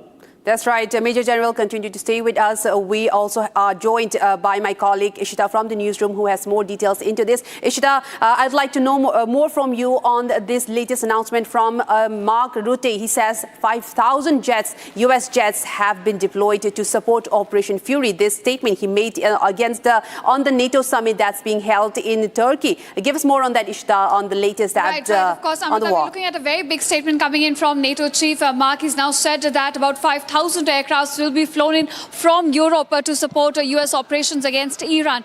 Now, what we're witnessing right now is a change of heart as far as the NATO allies are concerned, because you and I have been reporting on Iran war before as well, and we saw earlier NATO took a very defiant stand. They were very clear that this is not our war, this is a Donald Trump's war, and it is a US war against Iran. But this time what we're looking at is a NATO chief weighing in, saying that the strikes conducted by US on Iran's southern coastal cities were very necessary. He's trying to give a justification of the latest attacks carried out by the US against Iranian targets, and also saying that this time NATO will be coming in for more support. And this is why these escalations, in fact, are bigger at this time. And as Major General Rajan Kochar also mentioned, that next 48 hours will be very crucial to see where this war escalates, because already Donald Trump has declared that the MOU that was signed between Iran and the US as of this moment now stands cancelled. That's right. Thank you so much, Ishta, for all of those details. And we are going to take another breaking news that's coming in now. U.S. airstrikes again have hit at the Shahid Haqqani port. Now, viewers, this as the war in the region continues to escalate, there may be a resumption of this war. Now, NATO General Secretary Mark Rutte has said that U.S. strikes on Iran were absolutely necessary as well. And now, viewers, so we're continuing to tracking these stories and more on the latest escalation. Now, coming up after a very short break, NATO General Secretary Mark Rutte has said that U.S. strikes on Iran were absolutely necessary. Coming up after a very short break. चमकी चाट से क्या बना है? Sandwich लस्सी और छाछ हर घूंट में चमकी चाट, ड्राई फ्रूट और दही बड़े, चमकी चाट से स्वाद बढ़े। असली स्वाद सिर्फ चमकी चाट। केसरिया से मन जोगी हुआ रे, दिल झूमे देखो मतवारा हुआ रे, केसरिया से मन जोगी हुआ। हर पल मनाओ केसरी त्योहार। विमल, बोलो जुबान Kesari.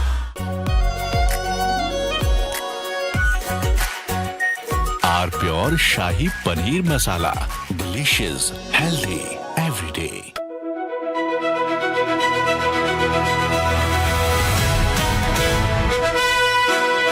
By the way, viewers, I'm driving in Delhi with Delhi wala boy Aman Gupta, who is too busy waving to his fans than talking to me.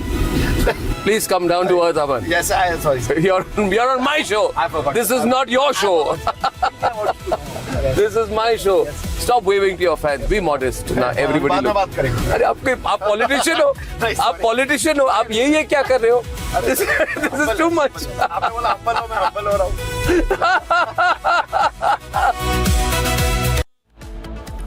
US coming up after a very short break. NATO General Secretary Mark Rutte says US strikes on Iran were absolutely necessary, even as it gets heated up between US and Iran once again. Coming up next.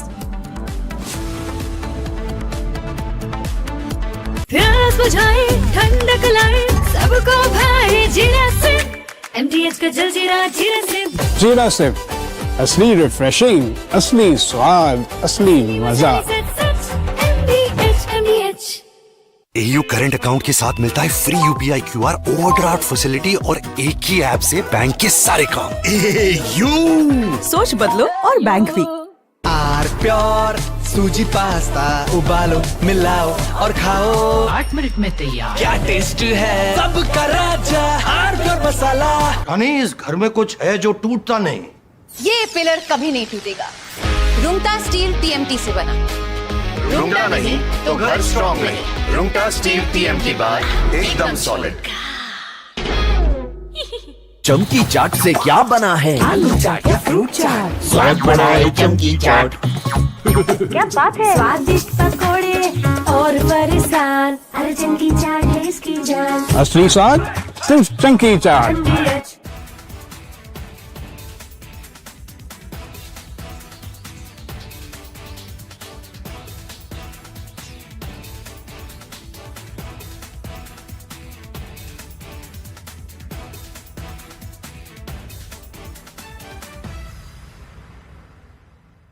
Ladies and gentlemen, I want to talk tonight about an incident where an FIR got registered against 4 people. This is an incident which has happened in Madhya Pradesh, in Ujjain, and there is this strange video which shows a van suspended about 40 feet in the air. And it's suspended with a crane, some kind of a huge big crane. And there are explosives which are put inside this van, and then the van is detonated. Watch this very carefully, ladies and gentlemen. This is apparently during a Moharram procession, where the organizers fill a car with explosives, lift it 40 feet in the air with explosives, put a slogan on the vehicle saying, Le fir aage, which means, look, we are back. And then they explode the van. NATO General Secretary Mark Rutte says US strikes on Iran were absolutely necessary. Stay tuned. थोड़े में ज्यादा स्वाद यही तो है इसकी खास बात। वाओ मामा क्या स्वाद है? अरे मेरे राजा सबका राजा आरती और मसाला केसरिया से मन जोगी हुआ रे दिल झूमे देखो मतवारा हुआ रे केसरिया से मन जोगी हुआ। हर पल मनाओ केसरी त्योहार। विमल बोलो जुबान केसरी। चमकी चाट से क्या बना है? सैंडविच लस्सी और छाछ हर घूंट में चमकी चाट। अब बताओ स्वाद आया? असली स्वाद सिर्फ चंकी चाट। Ladies and gentlemen, yesterday I said that Bhagwan Man's problem is that in the process of covering up one lie, he is lying a second time. So to cover two lies, he lies a third time and a fourth time. And now he's in a big trap. He is doing everything possible to save his job. But it's going to become more and more difficult for him. Plus, I think he has some very foolish advisors. You see, this controversy is about a younger Bhagwant Mann. He's about 52 years now, 52 or 53. And the video apparently goes back to the time he was 39 years old. This is a video he's released. Let me first show you the other video, the controversial video. This, ladies and gentlemen, is a picture of Bhagwant Mann at the age of 39. And visibly, over the last 13 years, he's aged. There's nothing wrong with that. We all age. But there's a distinct difference in facial appearance.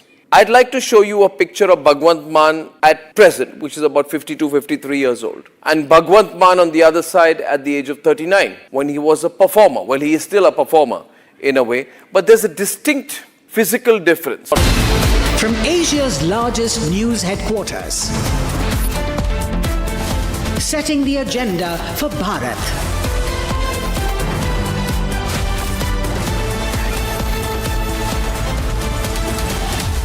You're watching Republic.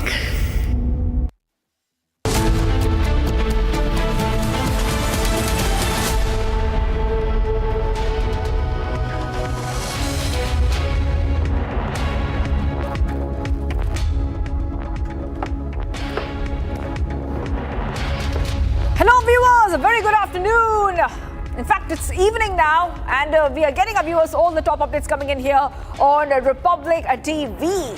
Now, Donald Trump has called Iran scum, sick people before saying that the ceasefire is over. Well, this is a huge escalation coming in as US strikes were reported in Iran recently as well. Oil prices jumping a lot.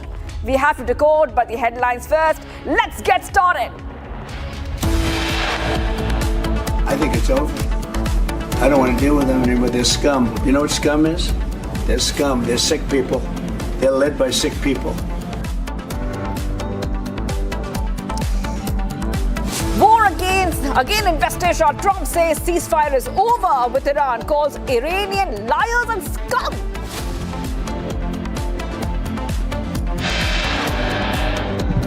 Reaction on the recent US attacks on Iran, and why don't you fear that this will overshadow this summit? Well, I think it was absolutely necessary. NATO General Secretary Mark Rutte says US strikes on Iran were absolutely necessary.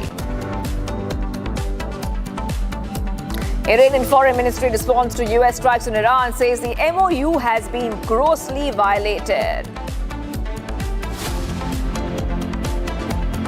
Republic investigation forces Meta to issue detailed India-specific response on child sexual abuse content available on its platform despite repeated flagging.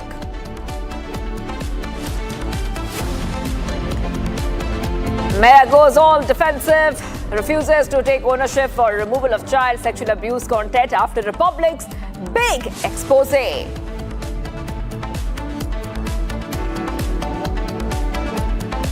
Republic continues investigation in Meta child sexual abuse scandal after the social media giant refuses to take down disturbing content.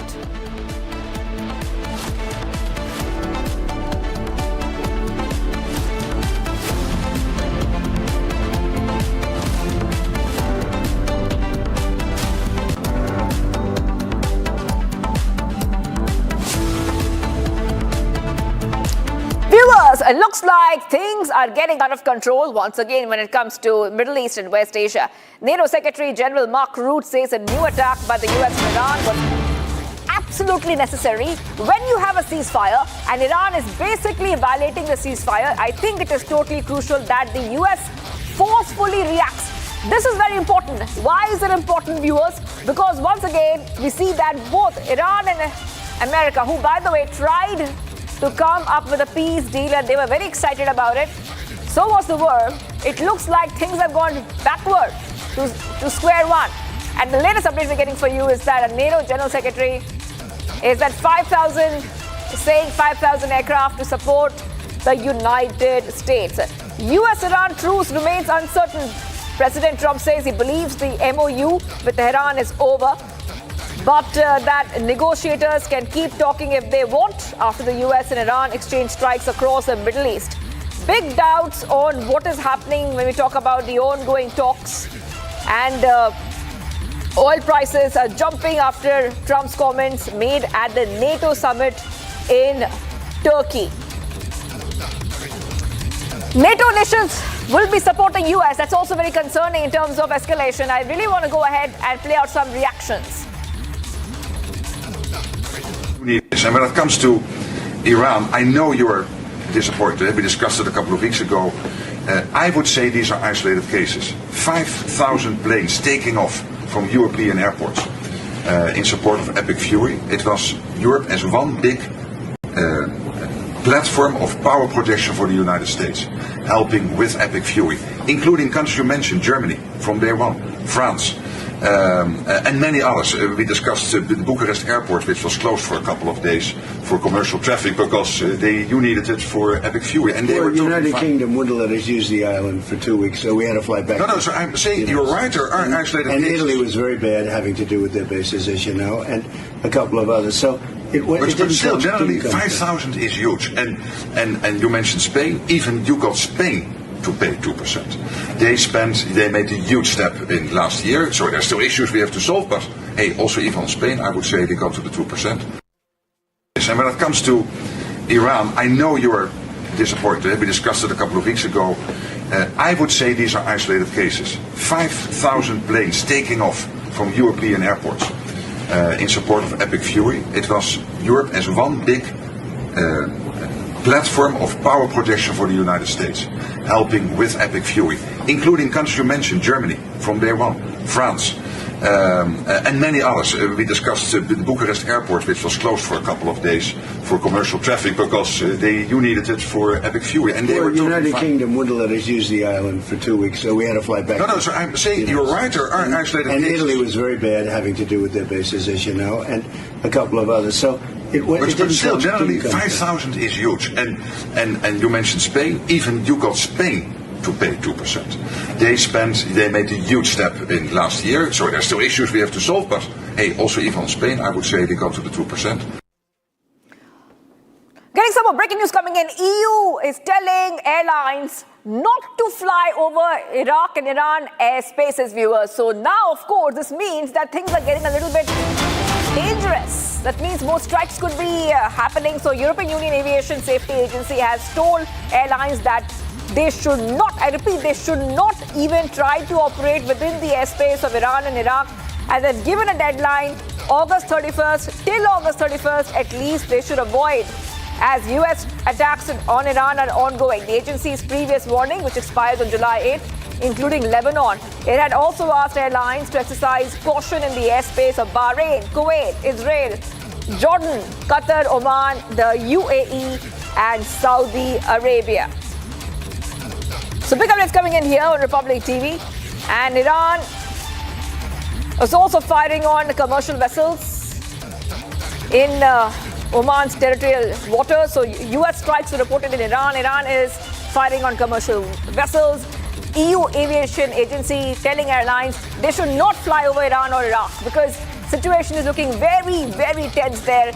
Tehran has said that ships must gain permission to traverse the strait along routes approved by its officials and warned against using a route closer to Omani coast. So Tehran also giving a bit of notice on this front. Both sides being extremely careful. All right, let's go across to our guests who are joining us. Mr. Terry Newman, Chairman, Public Directors of BINA Tel Aviv, and Group Captain R.S. Mehta, West Asia expert, live from New Delhi. Joining us right now on Republic. I just want to go across to Mr. Newman first, and then I'll go across to Group Captain R.S. Mehta. Mr. Newman, remember that when the MOU between Iran and US was signed, Israel wasn't too happy about that. You know, they thought that they are being left out. In fact, I think we had spoken to you earlier on this, and they were not confident at all about the MOU, and that's exactly what is happening, Mr. Newman. Yeah, I think it's wrong to call it an MOU, a Memorandum of Understanding. It's an MOM, a Memorandum of Misunderstanding. This document was a framework through which to work through the various open issues. It didn't solve the open issues. And what we're seeing now is what was always warned about, that the Iranians will blatantly breach all of their commitments. Now, one of the main reasons, in fact, probably the main reason why the Americans agreed to this MOM was to get ships out of the Straits of Hormuz. Let's understand that there you have ships that are not only supplying much of Asia's oil and hydrocarbons. I know India has been massively affected by this, but also huge amounts of fertilizer, which is essential for growing food. And there's a great concern that much of the harvests for the coming year will be affected. And Iran doesn't seem to care about this, but the Americans are trying to get that freed. Unfortunately, despite the efforts to do this ceasefire and get many ships out, which have worked so far, the Iranians have collapsed it. And I think President Trump has kind of said, enough is enough. Absolutely. Group Captain, I want to come across to you. I also want to ask you, Group Captain, we were all very excited here. In fact, the entire world was breathing a sigh of relief. Okay, oil prices will come down now. Maybe, there was sort of energy crisis because of this situation. And now things are looking very, very concerning once again. Yep. You're asking me any question? Yes. Group Captain R.S. Mehta, now how do you see things moving forward? Because there was hope earlier that the things will simmer down, but it looks like it's boiling over. Okay. Let me start by saying that when this MOU was signed, very few people believed that it is going to see the light of the day and it can sustain itself. I'll tell you why. Because this MOU was not signed in a normal circumstances. This MOU was signed under duress. And let me put a few facts straight. Iran was militarily defeated comprehensively, I would say, substantially. Its war-waging abilities have been degraded to an extent that, no normal nation will even think of continuing the war. But we should also understand that Iran is not a normal country. It is a revolutionary, it calls itself Islamic revolutionary country. And they have a mentality that they will never give up. Even the last person, they will never give up. So forget about thinking in terms of defeating Iran. Iran, even in defeat, will continue fighting.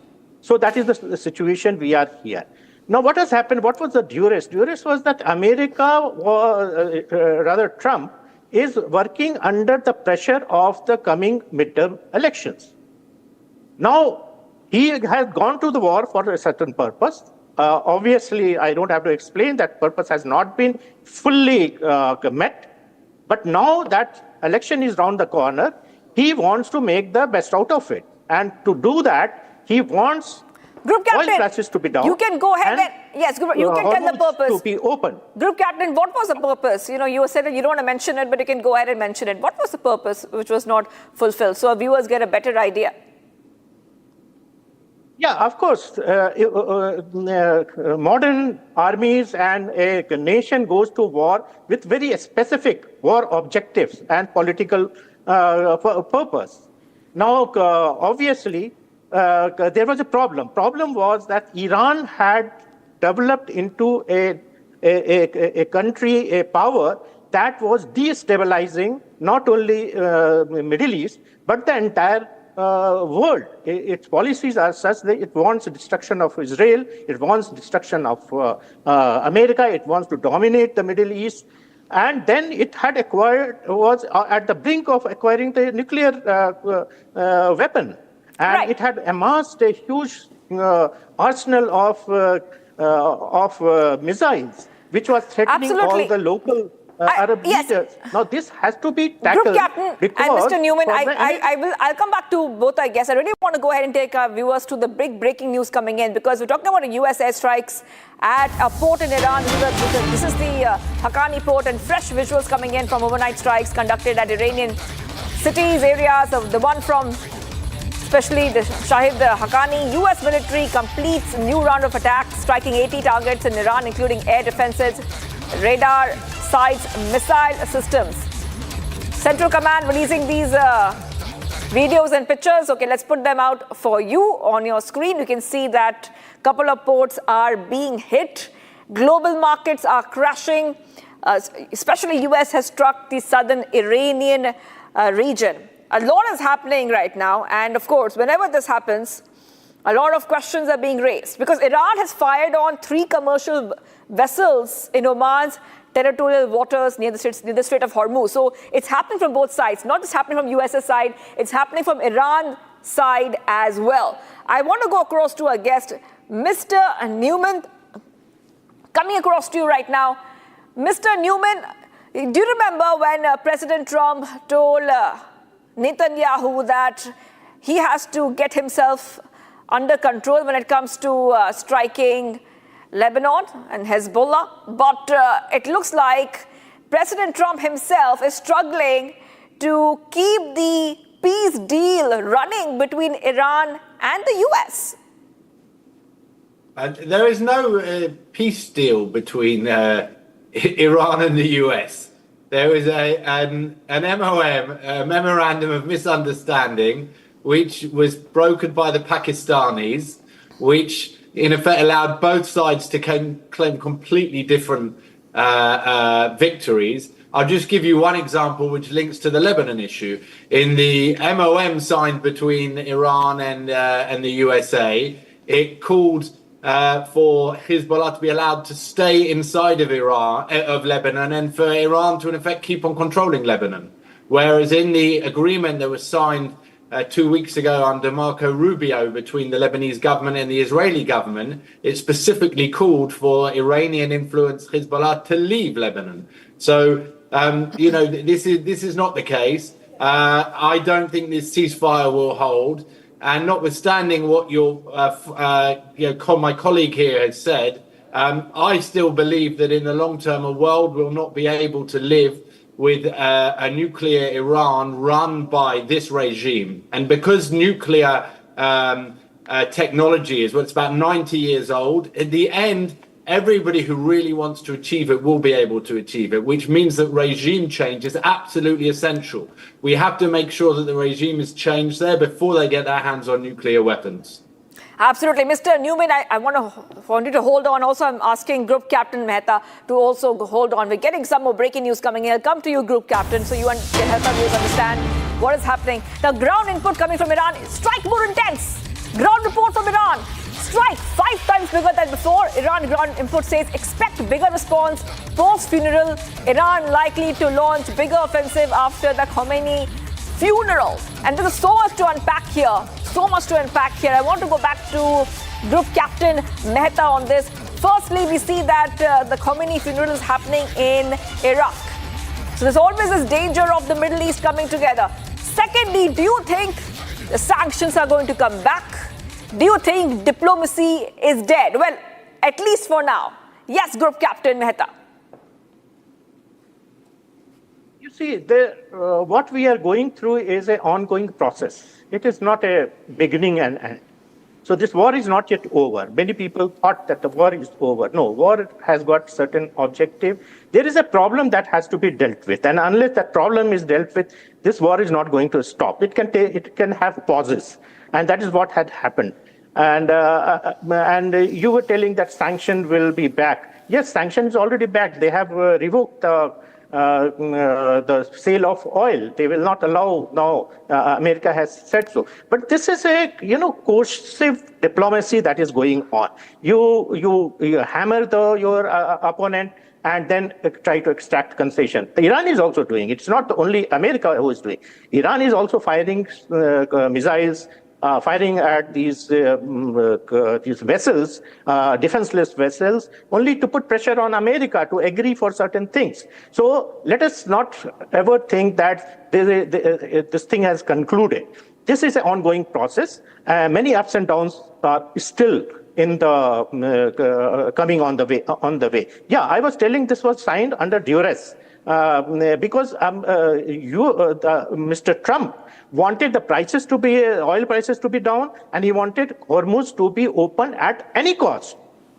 And that cost was a little horrible to look very unusual for many, and my Israeli colleagues, definitely, they were very much constrained by what all was going on, which means America put its prestige at stake.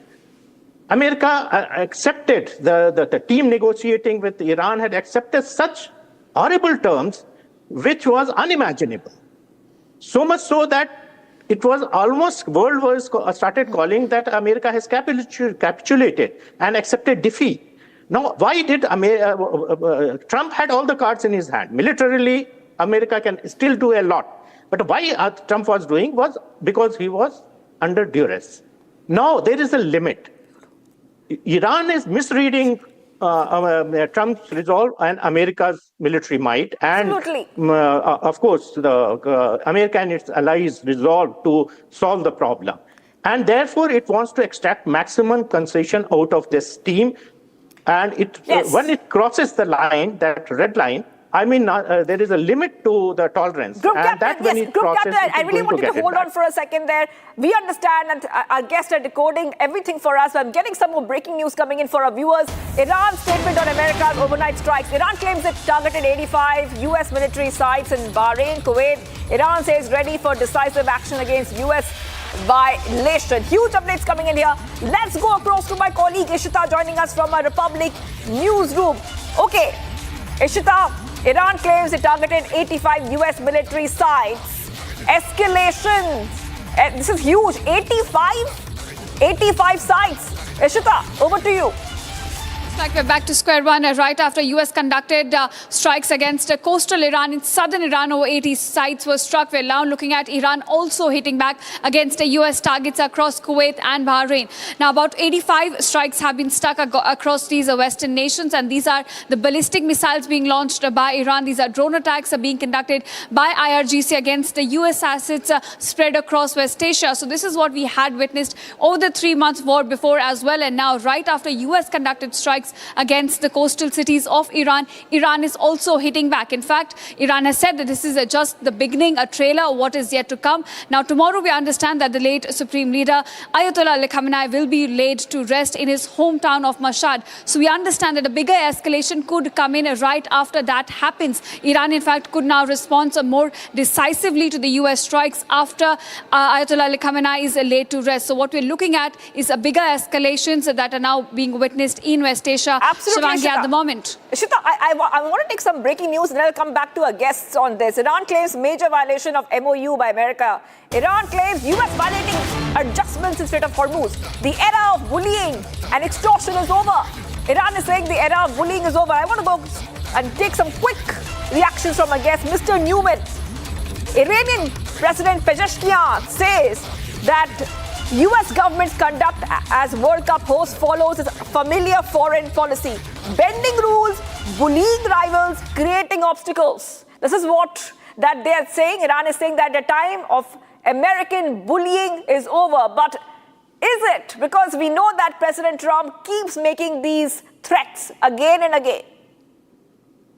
So I would remind the Iranian president that the Iranian Revolution, which happened in 1979, has turned one of the most economically successful, academically successful, forward-looking Middle Eastern countries into a backward country with horrendous human rights, with the hangings in the streets, with populations that are rising up against it, such that they have to kill tens of thousands of them to try and keep order. With all the criticism that he may have regarding Donald Trump and his behavior at the World Cup, I think America is a far bigger success story. The US stock market, US military power, it's just stupid. These are comments of someone who is creating problems on purpose.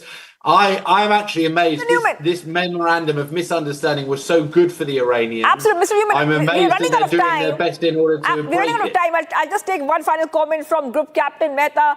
Any last comments, Group Captain, before we wrap this show? Yes, Group Captain. Yeah. See, this the trajectory that this war is taking will now hinge on Iran's ability to fire the missile and cause damage to the US and its allies. Now, what we have seen, Iran has capacity to still fire, but how much damage it can cause is yet to be seen. Out of 10 or 20 missiles that it is firing, hardly 1 or 2 is hitting its target. So that's not a very good score. So if that continues, then you take it for me that not much can be Iran will be able to do. Whereas the US and its allies have total air superiority over Iran. And this is a very bad situation for any country. So they can hit any target at any time with impunity, and Iran just can't stop it. You have seen 80 targets and all strikes, and all has met the target. And these targets are not ordinary targets. These targets are very specific military targets, which is further degrading Iran's ability to cause damage in this war to its adversary. So if this continues, then it is a foregone conclusion. And moreover, understand that Iran is now split. There is a faction that wants to have a deal with America and have a peace. But there is one faction that is led by IRGC, which is not ready. And therefore, there is an infighting as well. That is right. So it is a very good... I just request Group Captain and Mr. Newman to stay on with us because we are taking a short break right now. I want both our guests to stay. We will continue discussing this. Much more coming up, viewers, on the other side. Vote again in West Asia. Trump says ceasefire is over with Iran, calls Iranian liars and scum.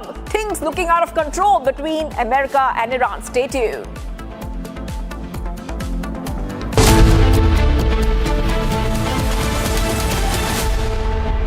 चमकी चाट से क्या बना है? आलू चाट या fruit चाट, स्वाद बढ़ाए चमकी चाट। क्या बात है? स्वादिष्ट पकोड़े और परेशान, अरे चमकी चाट है इसकी जान। असली स्वाद सिर्फ चमकी चाट। केसरिया से मन जोगी हुआ रे, दिल झूमे देखो मतवारा हुआ रे। केसरिया से मन जोगी हर पल मनाओ केसरी त्योहार। विमल बोलो जुबान Kesari.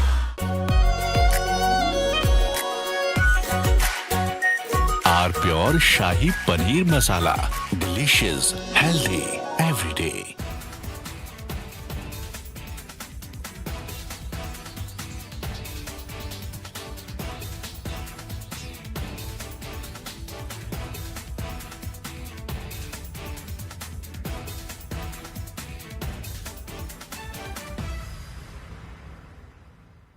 Shame on Meta. Shame on Mark Zuckerberg.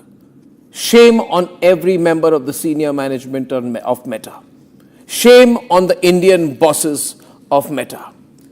And I'm not talking about some distant Silicon Valley scandal. I'm talking about what Meta is doing to children. I'm talking about what Meta is doing to our children.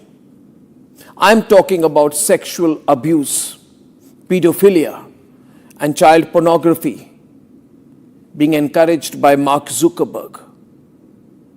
I'm talking about the sexual abuse of toddlers, babies, 12, 13, 14, 15-year-old children, about them being sexually abused and turned into commercial products to make Mark Zuckerberg richer by one of the richest companies on earth, which is so greedy that they want to market, commercialize, algorithmically encourage such child sexual abuse material, CSAM, to pedophiles. Mark Zuckerberg, is this what it's come down to? A commercial exploitation to promote pedophilia. This is a very serious matter because Meta, earlier known as Facebook, the parent company of Instagram and Facebook, has once more been caught red-handed. This time it is for commercializing pedophilia. Let me repeat that in case you are struck by disbelief. Meta has been caught red-handed commercializing pedophilia. Child sexual abuse material is very, very concerning. It's CSAM. Now this child sexual abuse material or CSAM content is running on Instagram, which is commercializing pedophilia, isn't it? These are not some shady links. Meta is earning money from them. CSAM content features children as young as 7 to 8 years old. We are allowing it. Meta is trying to be smart. Shut down Meta. Shut down Meta. Teach Meta a lesson. If it does not stop, punish them. Algorithmically, they are directing users to channels where sexual abuse material is being sold. This is not content moderation failure. This is not a mistake they don't know about. This is commercialization of child sexual abuse. If you push CSAM content on your platform and your algorithm leads this material to pedophiles, it's dangerous. This is not me saying it. It is the US court also in New Mexico which said that Meta has allowed Facebook and Instagram to become a marketplace for predators in search of children upon whom to prey. This is not negligence. This is active participation in the sexual exploitation of children for profit. And yet, despite openly defying the Indian government norms and the Ministry of Electronics and Information Technology summoning them, the child abuse videos have not been taken down yet. Republic's investigative team has been finding out, and we find shockingly, that child abuse videos are still freely available now.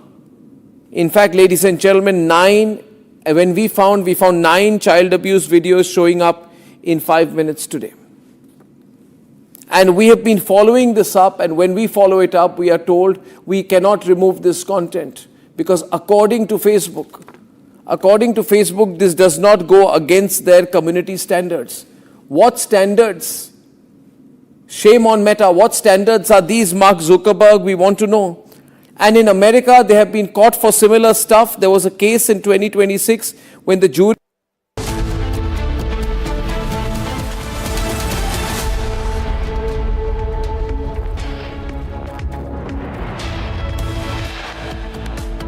I think it's over. I don't want to deal with them anymore. They're scum. You know what scum is? They're scum. They're sick people. They're led by sick people. Top headlines. War again in West Asia. Trump says ceasefire is over, but Iran calls Iranian liars and big scums.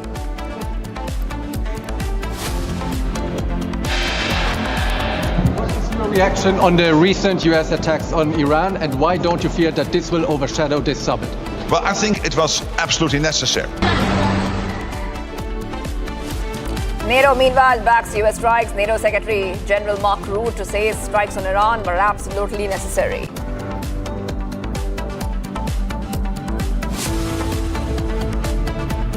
Iranian Foreign Ministry US strike says ceasefire MOU grossly violated.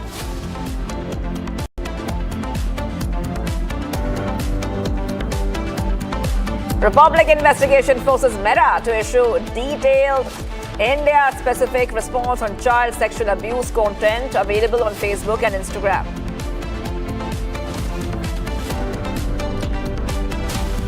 Meta goes all defensive, refuses to take ownership for removal of the child sexual abuse content after big Republic exposing.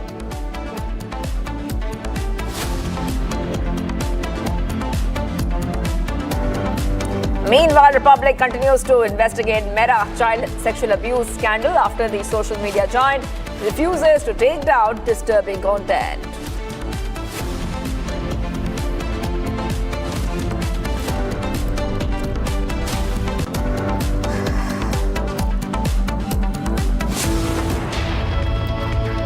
Hello viewers, we are live and breaking. A very good evening. I'm Shivangi Shukla getting you the latest coming in. Getting you some big updates as escalation continues between Iran and United States.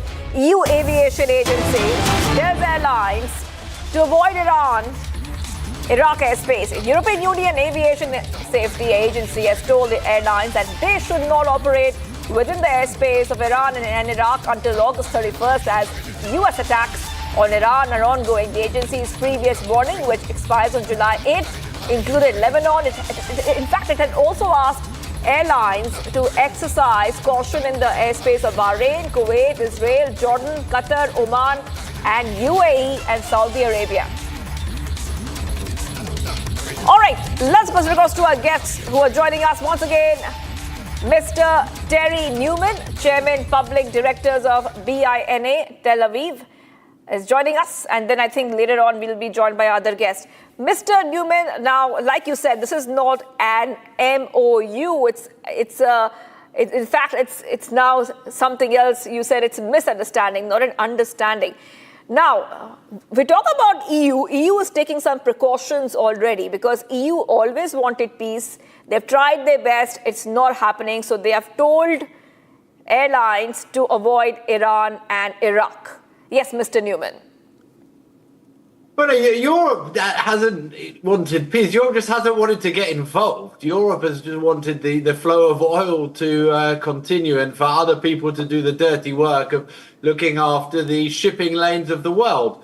But if we stay within the context of the World Cup, America might have been kicked out of the World Cup. They lost their previous game. But if Iran is not playing by the rules, America is red carding them. They're saying enough is enough. J.D. Vance tried his best. He set up this MON, this Memorandum of Misunderstanding, and it hasn't worked. And therefore, America, that is still going to have to be the sheriff in the world, is giving as referee, is giving a red card to the Iranians. That's what we're seeing. Right. What about NATO? NATO is saying that we will support US, but what does this really mean when NATO says they will support United States? Well, if you take into account that there is currently meetings going on in Ankara, in the capital of Turkey, of NATO nations, well, Turkey said that they were going to get involved in the war on the side of Iran. Turkey currently have in large containers Russian S-400 missiles. So I'm not quite sure what the role of NATO is in this situation. And in actual fact, if you look at the build up to this war, Trump and America trusted more in Israel, in its Gulf allies, than it did in NATO itself. And I think that says a lot for the future of the NATO organization and where it's going. That's right. In fact, NATO chief Mark Rutte has said that US strikes on Iran were absolutely necessary. We'll come back to that. We're getting some breaking news coming in for our viewers, Mr. Newman. So let's go ahead and tell our viewers what is happening. We'll talk about the US strikes at different ports in Iran. Shahid Haqqani port, fresh visuals coming in from overnight strikes conducted at Iranian cities. This one is from the Haqqani area. US military completes a new round of attacks, striking 80 targets in Iran, including air defenses, radar sites, missile systems. 85 plus, more than 85 plus Iranian targets have been hit in strikes. That's a huge amount, Mr. Newman. I will come across to you. But before that, let's have a look at those visuals which show the strikes. Okay, there you go. Those are the visuals which are clearly showing the surge of attacks. Whoa. Whoa. Whoa. Whoa. All right, let's get some more breaking news coming in. We saw some videos from Central Command there, but let's talk about Iran. Ground input from Iran strike are more intense. Ground report from Iran strikes 5 times bigger than before. And Iran ground input says expect bigger response post-funeral. And Iran could be launching bigger offensive after the Khomeini funeral. So this is what we see right now. From both sides, Mr. Newman, it's very obvious. And in the past, we have seen the same, that once US escalates, Iran escalates too. They outdo each other. Both parties do not back down. And that's exactly what we are seeing here, Mr. Newman. Yes, Mr. Terry Newman. Yes, I mean, the Iranians are using what's called asymmetric warfare. They don't actually think that they can beat the strongest military force in the world, but what they're trying to do is suck America in. This goes to show again, despite over a month of attacks that were almost exclusively on military targets, Iran still has huge military power, which is why this regime has to be changed.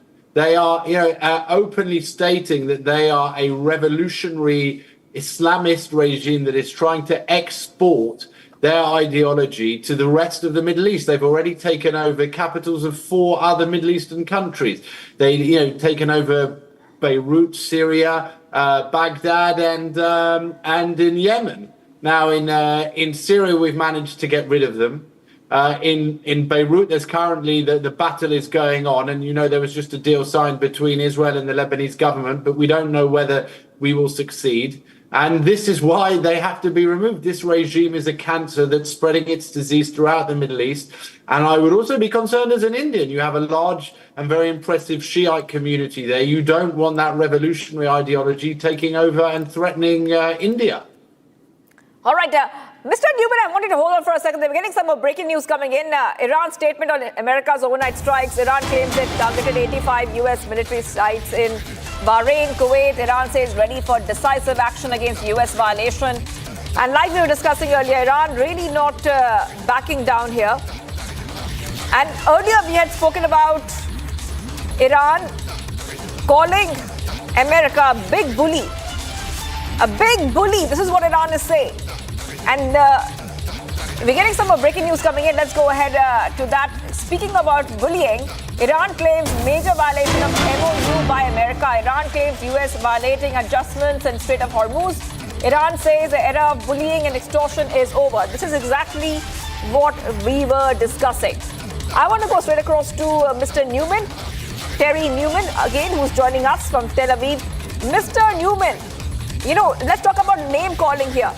Iran saying era of bullying and extortion is over. US President Trump saying the people of Iran itself is sick.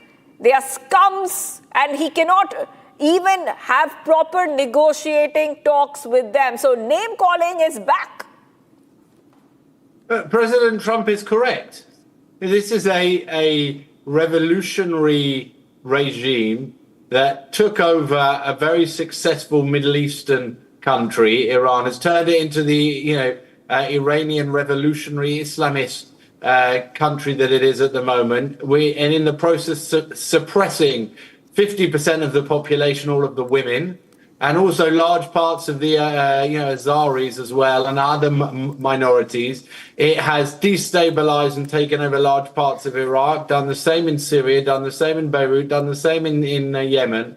And President Trump has, despite being advised by many in his own cabinet not to deal with them, listened to Vice President Vance and it appears Kushner and Witkoff went along the lines of this memorandum of misunderstanding, and it is now blowing up in everybody's faces. So for Iran to turn around and say that the Americans are the bullies is absolute madness. If Iran hadn't been bullying the entire region, then America wouldn't have needed to come here in the first place. That's right. I wanted to hold on for a second there, Mr. Newman. We're getting some breaking news coming in for our viewers. Iranian media publishes footage of Iran's pre-dawn retaliation as the IRGC answers US latest breach of the ceasefire. So one more big breaking news coming in here on Republic TV. In fact, these are the retaliatory strikes that you see on your screen. Exclusive pictures only on Republic TV showing you Iran's retaliatory strikes. This is a video. This is a pre-dawn retaliation. And speaking of IRGC, Mr. Newman, I'm going to come across to you. IRGC has announced new maritime rules to tighten control over the Arabian Gulf and the Strait of Hormuz waters. Once again, they are launching these strikes, and we are also getting so many reports. In fact, it is being said that the IRGC has more control than it should, and they are behind these escalations as well. Yes, I mean, what is going on in the Straits of Hormuz is a blatant breach of international law. Under international law, international waterways belong to nobody. They are free to maritime traffic. You're allowed to take tolls on internal shipping lanes, so shipping lanes that pass solely through your own country. So, as an example, the Suez Canal passes solely through Egypt, so they can take a toll. But in the Arab or Persian Gulf, this touches so many countries. It touches Oman, it touches the UAE, it touches Bahrain, it touches Saudi Arabia, it touches Kuwait, it touches Qatar. So who are the Iranians to come and say that everything there belongs to them? It's an outrageous comment. It's international piracy, and they should be treated as the international pirates that they are, and given a red card, as the CENTCOM and the American military and the American government is now correctly doing. That's right. I want to play out that video of Iranian strikes. Let's play it out for you, viewers.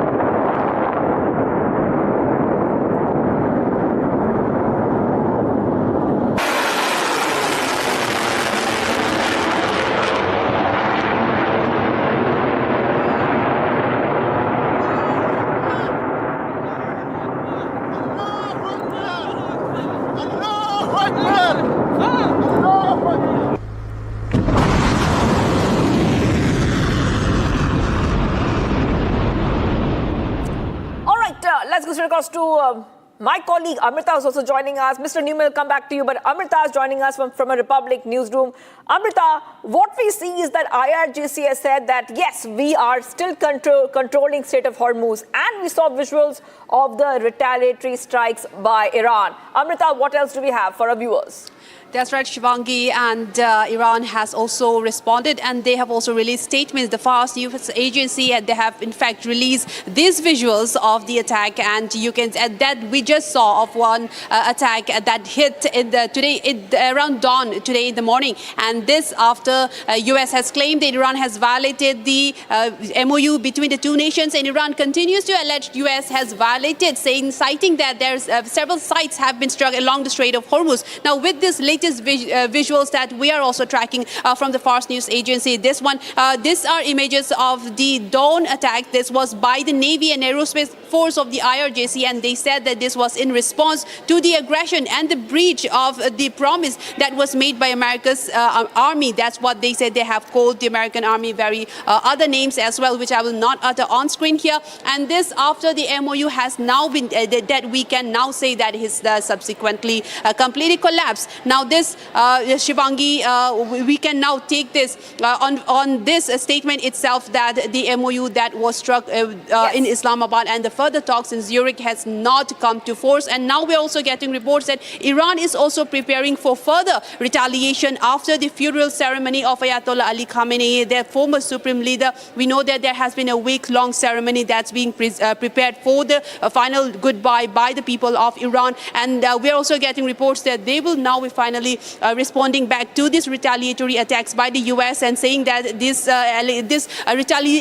retaliatory actions will not go mute, will not remain unanswered. And they're saying that they will definitely come back on more aggression to this after the funeral processions and funeral ceremonies are over. Back to you, Shivangi. That's right. I want to take a final response from Mr. Newman. Mr. Newman, I also want to ask you that we are still waiting for some reactions to come in from Israel. And since you're in Tel Aviv, would you tell our viewers how is Israel reacting to this escalation? Well, Israel is not surprised. We unfortunately have had to be dealing with this regime now for over 50 years. And we understand who they are, what they want. And, they view America as the great Satan, the big Satan, and Israel as the small Satan. So they've been going after us in order to stage one to then go after America as stage two.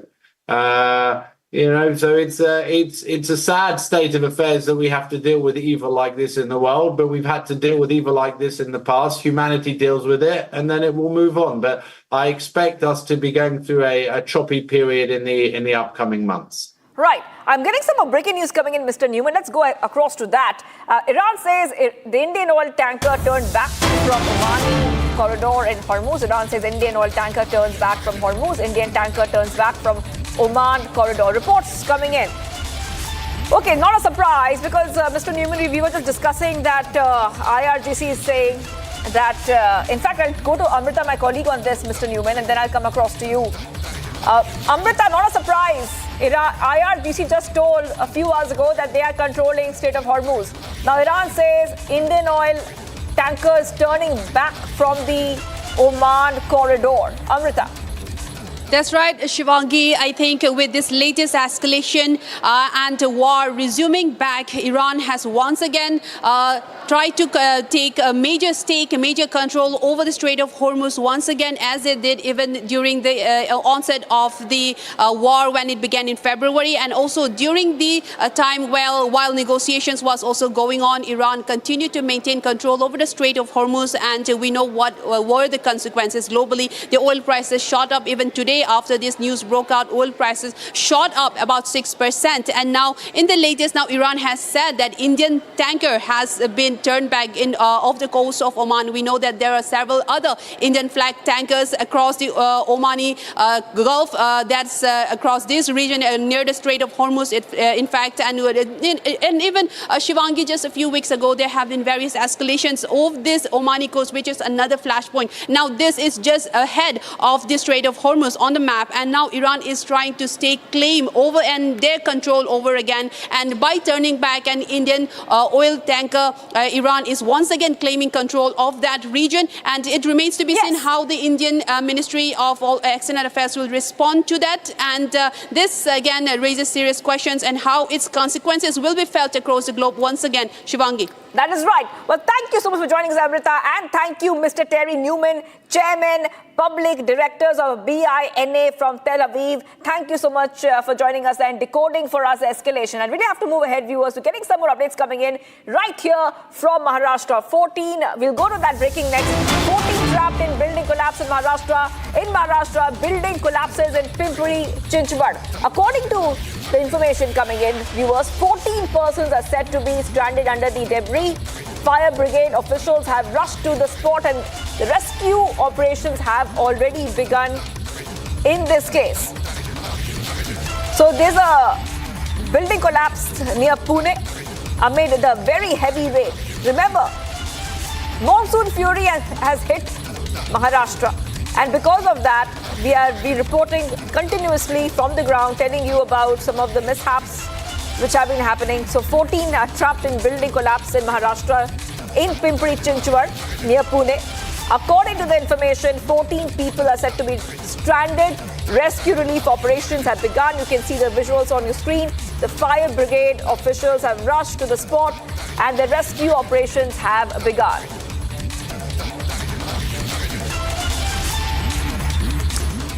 If you're watching a short break, do not go anywhere. War again in West Asia, Trump says. Ceasefire is over with Iran and calls Iranians liars and scums. President Trump calls Iranians liars, scum, sick people. This is one of the biggest updates we're getting for you in terms of the escalation. Stay tuned. We are live and breaking.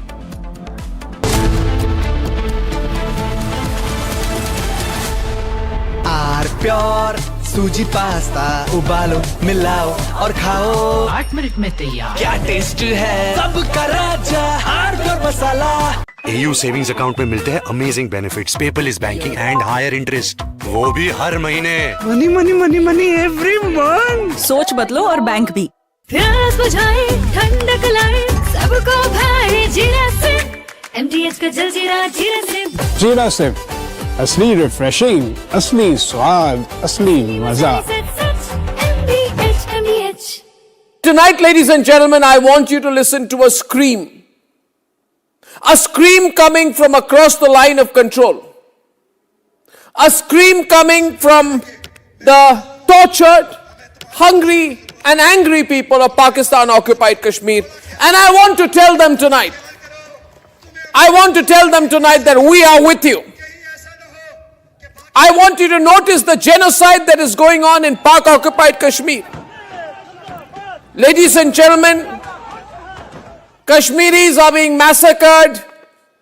There is an open genocide, non-stop firing, grenades being hurled as thousands of people, including women, children and elderly, continue to fight against the ISI regime. They are gathered in the Sardar Ghulam Hussain. Much coming up, viewers. We are live and breaking. War again in West Asia. Trump says ceasefire with Iran is over. Calls Iranians liars, scum and sick people.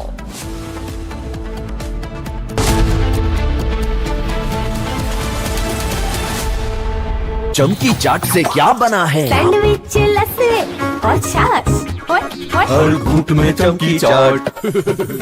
अब बताओ स्वाद आया? असली स्वाद सिर्फ चंकी चाट। रानी, इस घर में कुछ है जो टूटता नहीं। ये पिलर कभी नहीं टूटेगा। रुंगटा स्टील TMT से बना।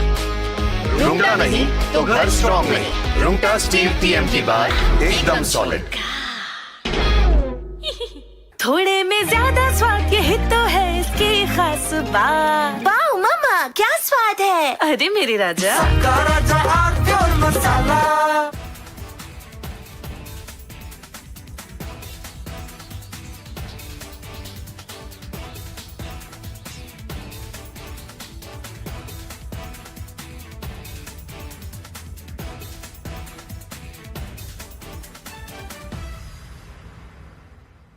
Tonight, ladies and gentlemen, I want you to listen to a scream.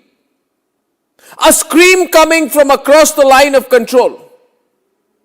A scream coming from the tortured, hungry and angry people of Pakistan-occupied Kashmir. And I want to tell them tonight, that we are with you. I want you to notice the genocide that is going on in Pak-occupied Kashmir. Ladies and gentlemen, Kashmiris are being massacred. There is an open genocide, non-stop firing. War again in West Asia. Trump says ceasefire over with Iran. Calls Iranians liars and scums.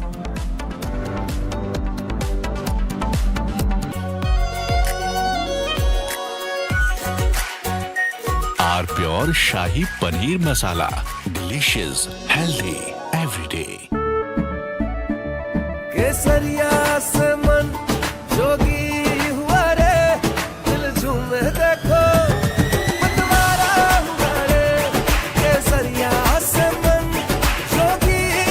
हर पल मनाओ केसरी त्योहार।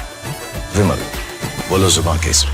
चमकी चाट से क्या बना है? आलू चाट या फ्रूट चाट, स्वाद बढ़ाए चमकी चाट। क्या बात है? स्वादिष्ट पकोड़े और परेशान, अरे चमकी चाट है इसकी जान। असली स्वाद सिर्फ चंकी चाट। Shame on Meta. Shame on Mark Zuckerberg. Shame on every member of the senior management of Meta. Shame on the Indian bosses of Meta. And I'm not talking about some distant Silicon Valley scandal. I'm talking about what Meta is doing to children. I'm talking about what Meta is doing to our children. I'm talking about sexual abuse, pedophilia, and child pornography being encouraged by Mark Zuckerberg. I'm talking about the sexual abuse of toddlers, babies, 12, 13, 14, 15-year-old children, about them being sexually abused and turned into commercial products to make Mark Zuckerberg richer by one of the richest companies on earth, which is so greedy that they want to market, commercialize, algorithmically encourage such child sexual abuse material, CSAM, to pedophiles. Mark Zuckerberg, is this what it's come down to? A commercial exploitation to promote pedophilia. This is a very serious matter because Meta, earlier known as Facebook, the parent company of Instagram and Facebook, has once more been caught red-handed. This time it is for commercializing pedophilia. Let me repeat that in case you are struck by disbelief. Meta has been caught red-handed commercializing pedophilia. Child sexual abuse material is very, very concerning. It's CSAM. Now this child sexual abuse material or CSAM content is running on Instagram, which is commercializing pedophilia, isn't it? These are not some shady... From Asia's largest news headquarters, setting the agenda for Bharat.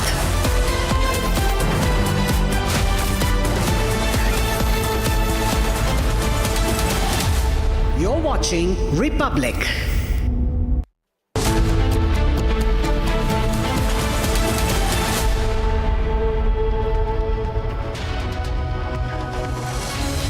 Hello viewers, a very good evening. We are live, we are breaking. I'm Shivangi Shukla getting you the latest coming in. US President Trump says that the ceasefire is over. He is calling Iran scum, sick people, and says that he doesn't have any expectation. Big updates coming in. Escalation continues between Iran and US. We'll tell you everything you need to know, but the headlines first. Let's get started. I don't want to deal with them anymore. They're scum. You know what scum is? They're scum. They're sick people. They're led by sick people. War again in West Asia. Trump says ceasefire is over. Veteran calls Iranian liars and big scums.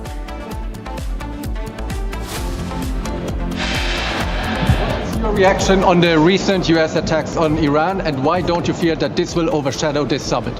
Well, I think it was absolutely necessary.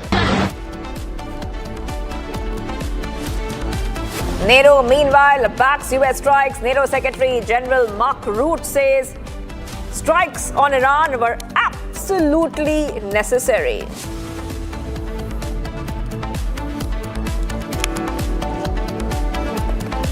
Iranian Foreign Ministry says US strikes and ceasefire was grossly violated by the ceasefire.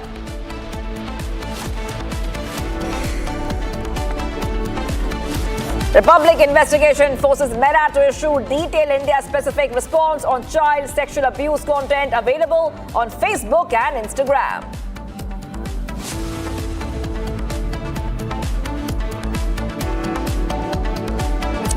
Meta goes all defensive, refuses to take ownership for removal of child sexual abuse content after big Republic expose. Meanwhile, Republic continues to investigate in Meta child sexual abuse scandal after the social media giant refuses to take down disturbing content.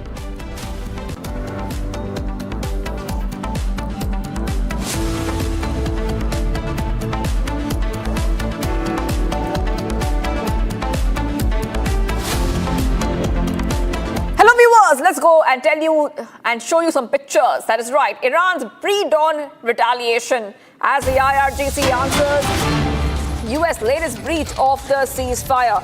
What is happening right now as we speak is very, very clearly an escalation between Iran and the US. You can see the pictures which have been posted, exclusive pictures which are coming in first on Republic TV, where we see that IRGC is holding these or firing these strikes towards US bases specifically. US-Iran strikes have resumed and both sides have accused each other once again. The blame game is back. I repeat, the blame game is back. Both sides have accused each other of violating the Memorandum of Understanding which was signed in June itself. The US launching strikes on Iran, Iran launching counter-strikes on US bases.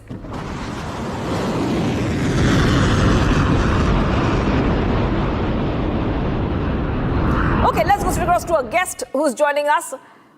Dr. Daniel Pipes, Middle East historian and strategic affairs commentator from Florida, USA. Thank you for joining us here. I want to come across to you and Doctor, and really understand, Dr. Pipes, that what exactly are we seeing on our screens? We see that both Iran and the US have stepped up attacks on each other. What happened to the MOU, Dr. Pipes? The MOU was an almost complete capitulation by the United States government to the Islamic Republic of Iran. It's deeply unpopular in the United States. The president is aware that it is unpopular, and so therefore he has decided more or less to end it. Now, with Donald Trump, you never know quite what he's going to do next, but he has both officially ended the Memorandum of Understanding, the MOU, and also sent his negotiators to talk to the Iranians. So it's chaos, as it has been now in this war since it began in late February. It's complete chaos. The Iranian leadership, in contrast to Trump, is very determined. It's split, but it's very determined in its different ways. And the reason why the Iranian regime has not kept to the MOU, which by objective standards would seem to be a wonderful deal for it, is because there are elements, strong elements within the regime that wish to press further and get more advantage. There's a debate in Iran. Should they accept this excellent ending, or should they go for even more? And it looks like those who want to go for even more are determined to get it. I think it's a big mistake on the Iranian side, but don't ask me to predict what Donald Trump is going to do. Nobody knows, including himself. Absolutely, but it is a big chaos, Dr. Pipes, like you are saying. I really wanted to hold on, Dr. Pipes. We're getting some more breaking news coming in right now for our viewers. UAE Presidential Advisor Anwar Gargash condemned Iran's attacks on Qatari and Saudi commercial tankers in Strait of Hormuz, along with repeated aggression against Bahrain and Kuwait, stating that these actions show Tehran remains incapable of committing to de-escalation and turning the page on war. He emphasized the Gulf Arab states cannot continue to serve as targets for Iran's wavering between escalation and the path of rationality, stability and peace. Okay, so we will be getting our viewers all these updates coming in. UAE is condemning the strikes, Iran attack on Qatar and Saudi tankers. Let's go back to Dr. Pipes, who's joining us. Dr. Pipes, once again, we see that when it comes to the Middle East region, we have seen some countries within the Middle East have condemned Iranian strikes. We have seen that earlier as well. Dr. Pipes, what I'm trying to ask you is that, is Iran only concerned with US bases in the Middle East, or do they have any other agenda in mind? Oh, certainly a much grander agenda than pushing out American forces from West Asia. The Iranians wish to dominate the region and indeed the world They have unlimited ambitions. So getting rid of American bases is just the first very small step towards that much, much larger goal. Yes. Yes. Dr. Pipes, you're speaking about, I just want to go back to what is happening in the Middle East. Speaking about the funeral of the slain Supreme Leader Khomeini, that is also something that we will be talking about here on Republic TV. Do you think that it's a farewell of the Supreme Leader Khomeini, the former Supreme Leader, that is happening live as we speak? Or is Iran trying to send a geopolitical message to the region through Khomeini's funeral? Well, both. It is both an emotional farewell from his few supporters, though they seem to be many because they've been pushed to be on the streets. It's also, more importantly, a statement of intent that we are not just as strong as he was, but we are stronger.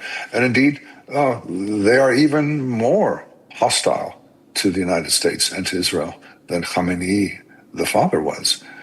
So it's a new regime, and it's one which has much smaller influence from the religious leadership and much more from the military leadership, the IRGC that you mentioned earlier. It is essentially a military regime at this point with a clerical overlay, a window dressing.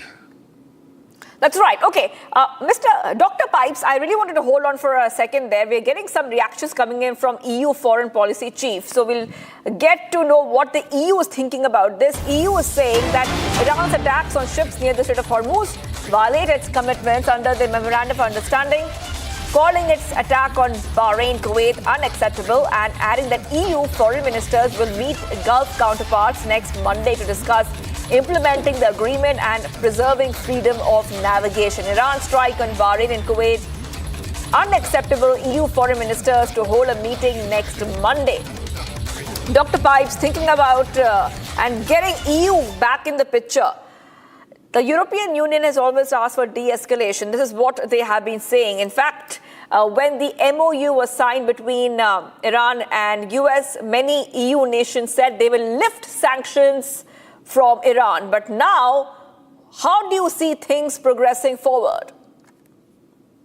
Well, I think the Europeans are unhappily going along with the United States because they want lower energy prices, and also because there is a NATO meeting as we speak in Ankara, Turkey, and they want to please Trump. They don't want to aggravate him. They don't want him to say, I'm finished with NATO, I'm pulling all American troops from Europe.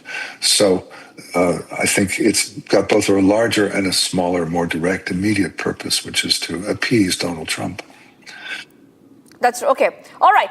Okay, Dr. Pipes, I really want you to hold on for a second there. We will talk about what's happening in Iran.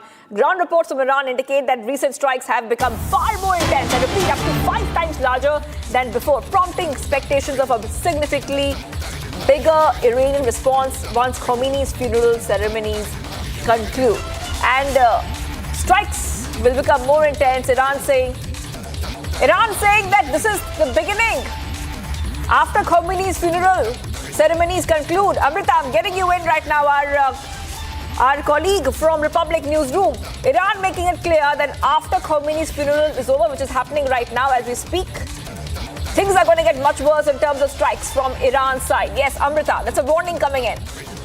That's right, Shivangi. A big warning, and also a kind of that we can expect that something that we can expect that this war resumption after about a few lull during the negotiation period might be even more intense than it was the last time. This is a big warning. Even though Donald Trump has said that Iran has decimated Iran's nuclear weapons, Iran's missile and the missile silos have all been decimated. Now Iran once again says that after the funeral ceremonies of the former Supreme Leader is concluded that they will strike more, and now they are saying that this strike will be 5 times more intense, and they are not backing down, which is even more concerning, because US has and NATO asked the United States President is meeting with NATO allies even as we speak in Turkey, and they are also discussing about these things. And we know that recently, just moments ago, Pete Hegseth has turned back on a scheduled visit from Israel,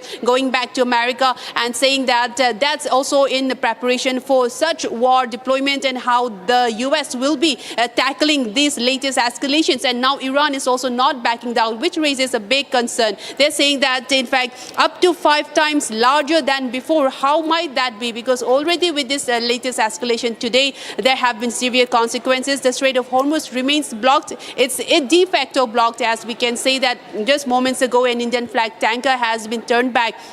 And now with global oil prices now continues to shoot up, and with this 5 times more intense escalations, if it breaks out, the world watches as another region, as another war engulfs the region of West Asian war. More casualties definitely will be seen, and if possible, it may be right to avert it. But with Donald Trump's stance saying that MOU is now completely over, it raises a huge alarm, with Iran also not backing down, saying that they will be retaliating back once the funeral procession of their supreme leader is over. Back to you, Shivangi. That's right. I also want to go back to Dr. Pipes on this. Dr. Pipes, I have so much to ask on this. But let's talk a little bit more about Dr. Pipes, that what President Trump said. President Trump said negotiating is going on, negotiations are going on, but they are yielding no results. And he is also saying that Iran will continue making nuclear weapons. Iran has never said they will make nuclear weapons, but that's what President Trump believes is going to happen. And this is happening when both US and Iran were supposed to come down to details and understanding when it comes to uranium enrichment. The Iranians have always denied that they're planning to build a bomb, yet their actions have been consistent with intending to build a bomb, an atomic nuclear weapon. So the rhetoric coming out of Iran tends to be discounted by any serious analyst who says, look at what they're doing, not at what they're saying. But the nuclear aspect is only one dimension. Many believe that the original impulse was to overthrow the regime in Iran. That clearly did not happen, and indeed seems further away than ever, as the popular uprising that took place in December and January has been nowhere to be seen since the fighting began on February 28th. So the regime is in place, more determined, more hardline than ever. Yes. And Donald Trump is faced with this conundrum. What does he do when his action to end the war has failed, and now the prospect of his party losing even more in the November elections becomes ever more a prospect that he has to deal with.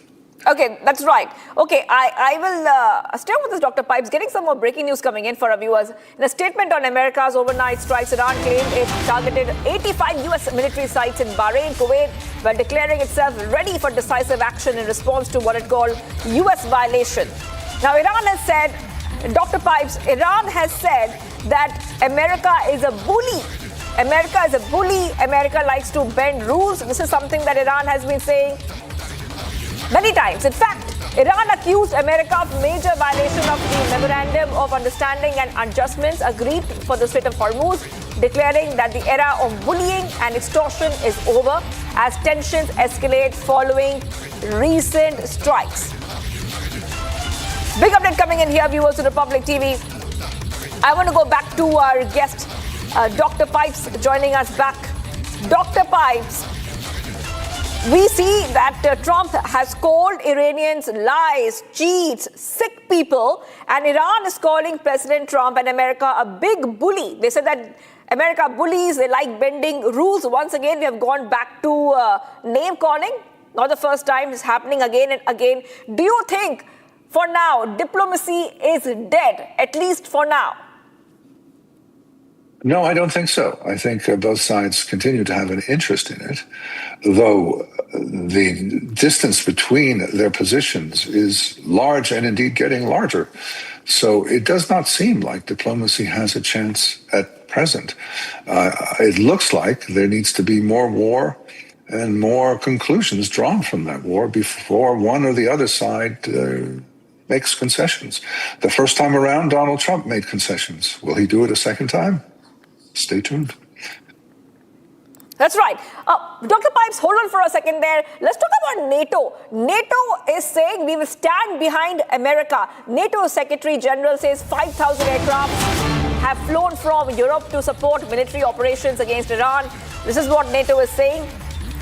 And I want to come back to you, sir, Dr. Pipes, but I want to play out that statement first.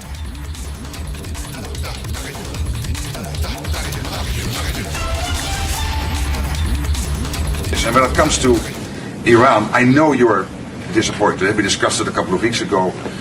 I would say these are isolated cases. 5,000 planes taking off from European airports in support of Epic Fury. It was Europe as one big platform of power projection for the United States, helping with Epic Fury, including countries you mentioned, Germany from day one, France, and many others. We discussed the Bucharest airport, which was closed for a couple of days for commercial traffic because you needed it for Epic Fury. And they were the United Kingdom wouldn't let us use the island for 2 weeks, so we had to fly back. No, so I'm saying you're right. There are isolated and cases. Italy was very bad, having to do with their bases, as you know, and a couple of others. So but still, generally, 5,000 is huge. And you mentioned Spain. Even you got Spain to pay 2%. They made a huge step in last year. So there's still issues we have to solve. But hey, also even on Spain, I would say they go to the 2%.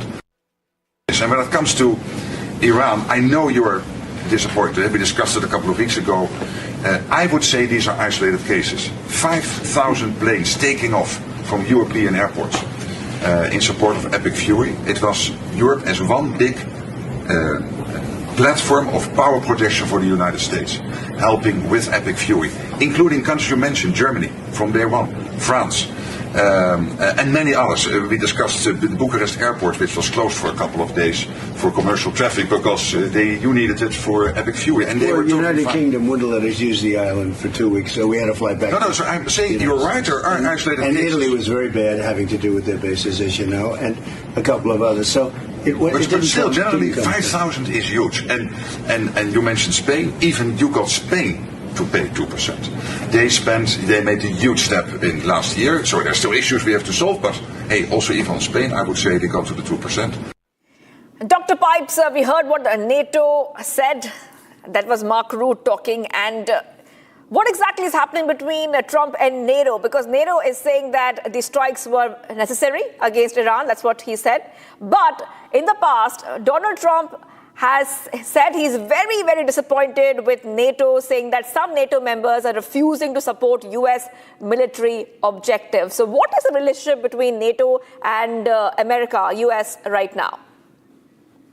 Well, Trump's attitude is that the Europeans are rich and they should pay much more for their own defense than they have been doing over the past, especially 3 decades.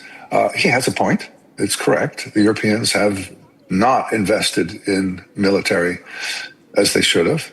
But at this point, what you see, what we now saw twice, is the head of NATO, the Secretary General, Mark Rutte, appeasing Trump, saying, look, we're making every effort, and Trump being still bristly and unhappy and wanting more.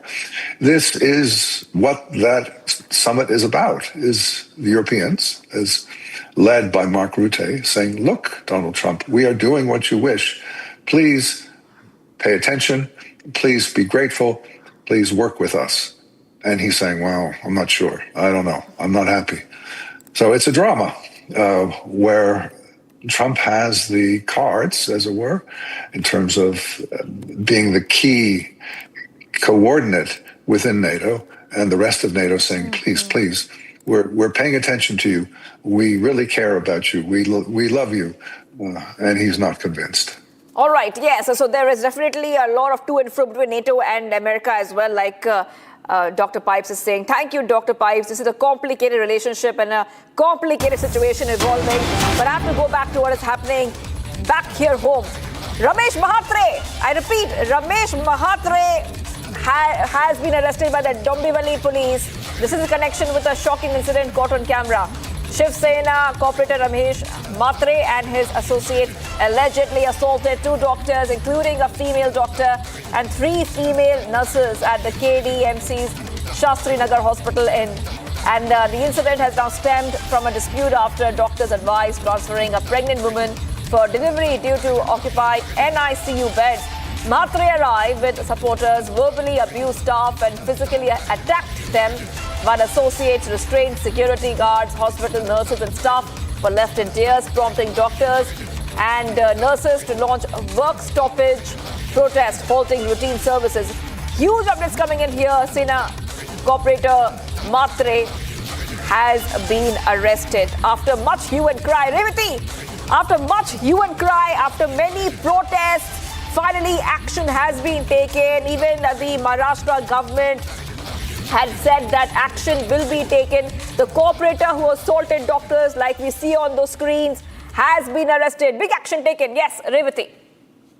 Right, as you rightly mentioned, now the person who assaulted lady, a doctor and a doctor named Vaibhav in KDMC's hospital now has been arrested after 24 hours of FIR was registered against him. But now, along with other 3, Ramesh Matre, who is the Shiv Sena Shinde-led faction corporator, is now arrested by the Dombivli police. He will be presented before the court tomorrow, which is by law before 24 hours. The accused needs to be presented before the court. The same procedure will happen, and now it will be important to see that what statement does he give, because in the morning while talking to the media, while addressing the media, he said that I can firmly say that I haven't touched any lady, because the lady doctor, Shushti, whose name is Shushti, she is like a daughter to me. So she is my daughter's age actually.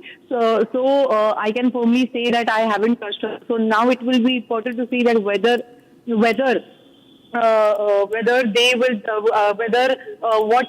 what does he state in his absolutely, Revati. Revati, thank you for getting us all those details. Republic keeps you on top of every update coming in. I'm taking a short break, viewers. The big global headline: war back in West Asia. Trump says ceasefire is over, with Iran calls Iranians liars and scum, and Iranians call Trump a big bully.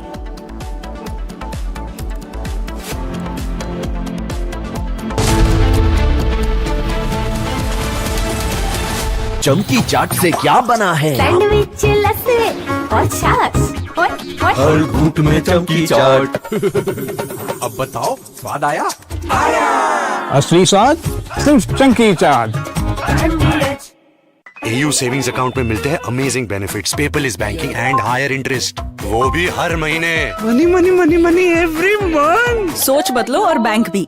Are pure suji pasta, उबालो, मिलाओ और खाओ, 8 minute में तैयार। क्या test है, सबका राजा आर प्योर मसाला।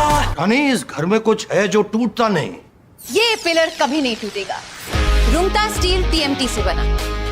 रुंगटा नहीं तो घर स्ट्रॉन्ग नहीं। रुंगटा स्टील TMT बार एकदम सॉलिड। प्यास बुझाए, ठंडक लाए, सबको भाए जीरा से। MTH का जल जीरा, जीरा से। जीरा से असली रिफ्रेशिंग, असली स्वाद, असली मजा। Tonight, I would like to warn you that the situation in Pakistan-occupied Kashmir is becoming extremely grim. We are getting reports almost every day of the continuing butchery of the Munir army.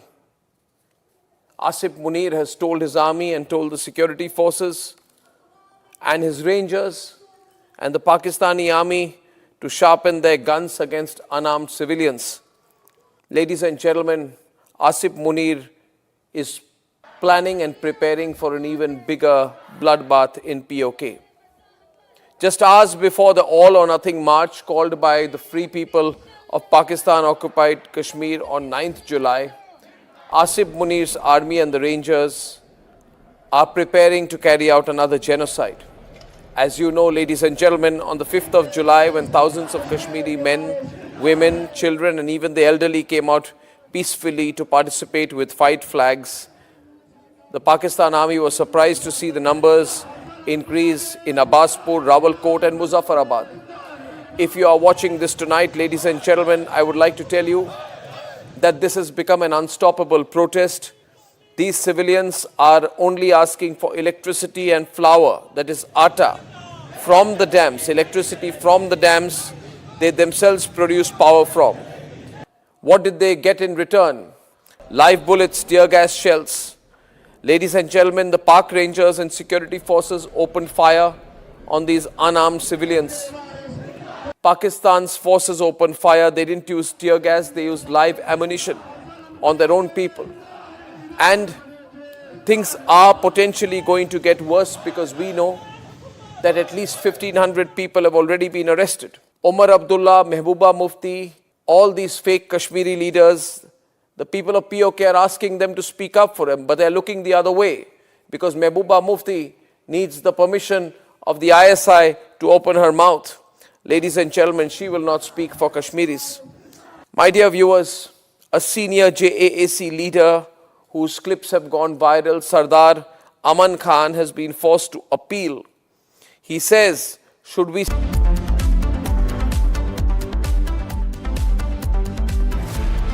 थोड़े में ज्यादा स्वाद यही तो है इसकी खास बात। वाओ मामा क्या स्वाद है? अरे मेरे राजा सबका राजा आरती और मसाला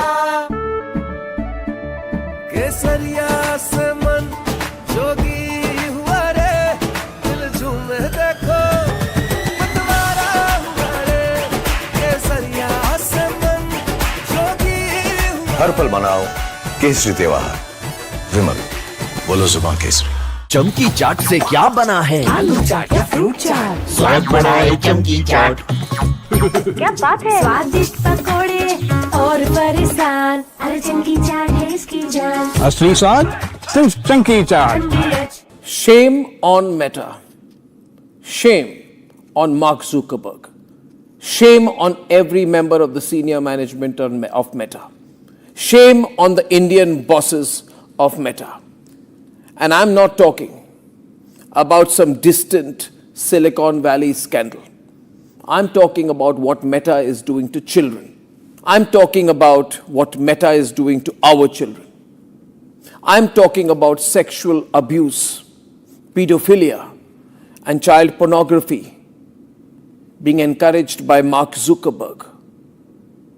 I'm talking about the sexual abuse of toddlers, babies, 12, 13, 14, 15-year-old children, about them being sexually abused and turned into commercial products to make Mark Zuckerberg richer by one of the richest companies on earth, which is so greedy that they want to market, commercialize, algorithmically encourage such child sexual abuse material, CSAM, to pedophiles. Mark Zuckerberg, is this what it's come down to? A commercial exploitation to promote pedophilia. This is a very serious matter because Meta, earlier known as Facebook, the parent company of Instagram and Facebook, has once more been caught red-handed.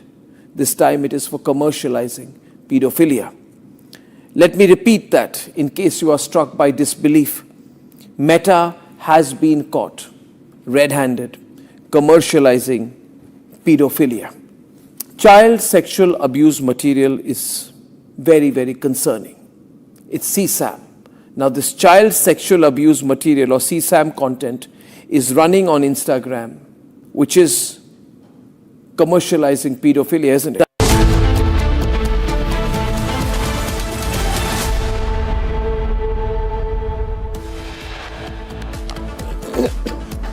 I don't want to deal with them anymore. They're scum. You know what scum is? They're scum. They're sick people. They're led by sick people. Liars, scum, and that they are sick.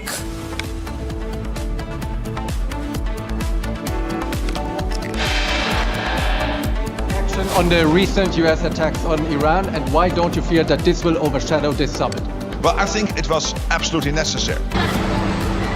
NATO, meanwhile, backs US strikes. NATO Secretary General Mark Rutte says strikes on Iran were absolutely necessary.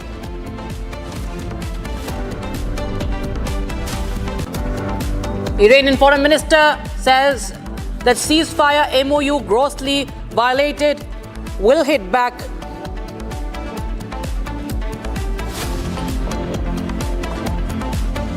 Republic investigation forces Meta to issue detailed India-specific response on child sexual abuse content available on Facebook and Instagram.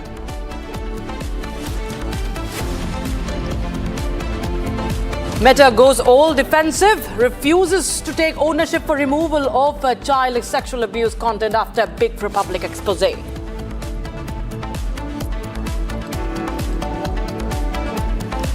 Meanwhile, Republic TV continues to investigate Meta child sexual abuse scandal after the social media giant refuses to take down disturbing content.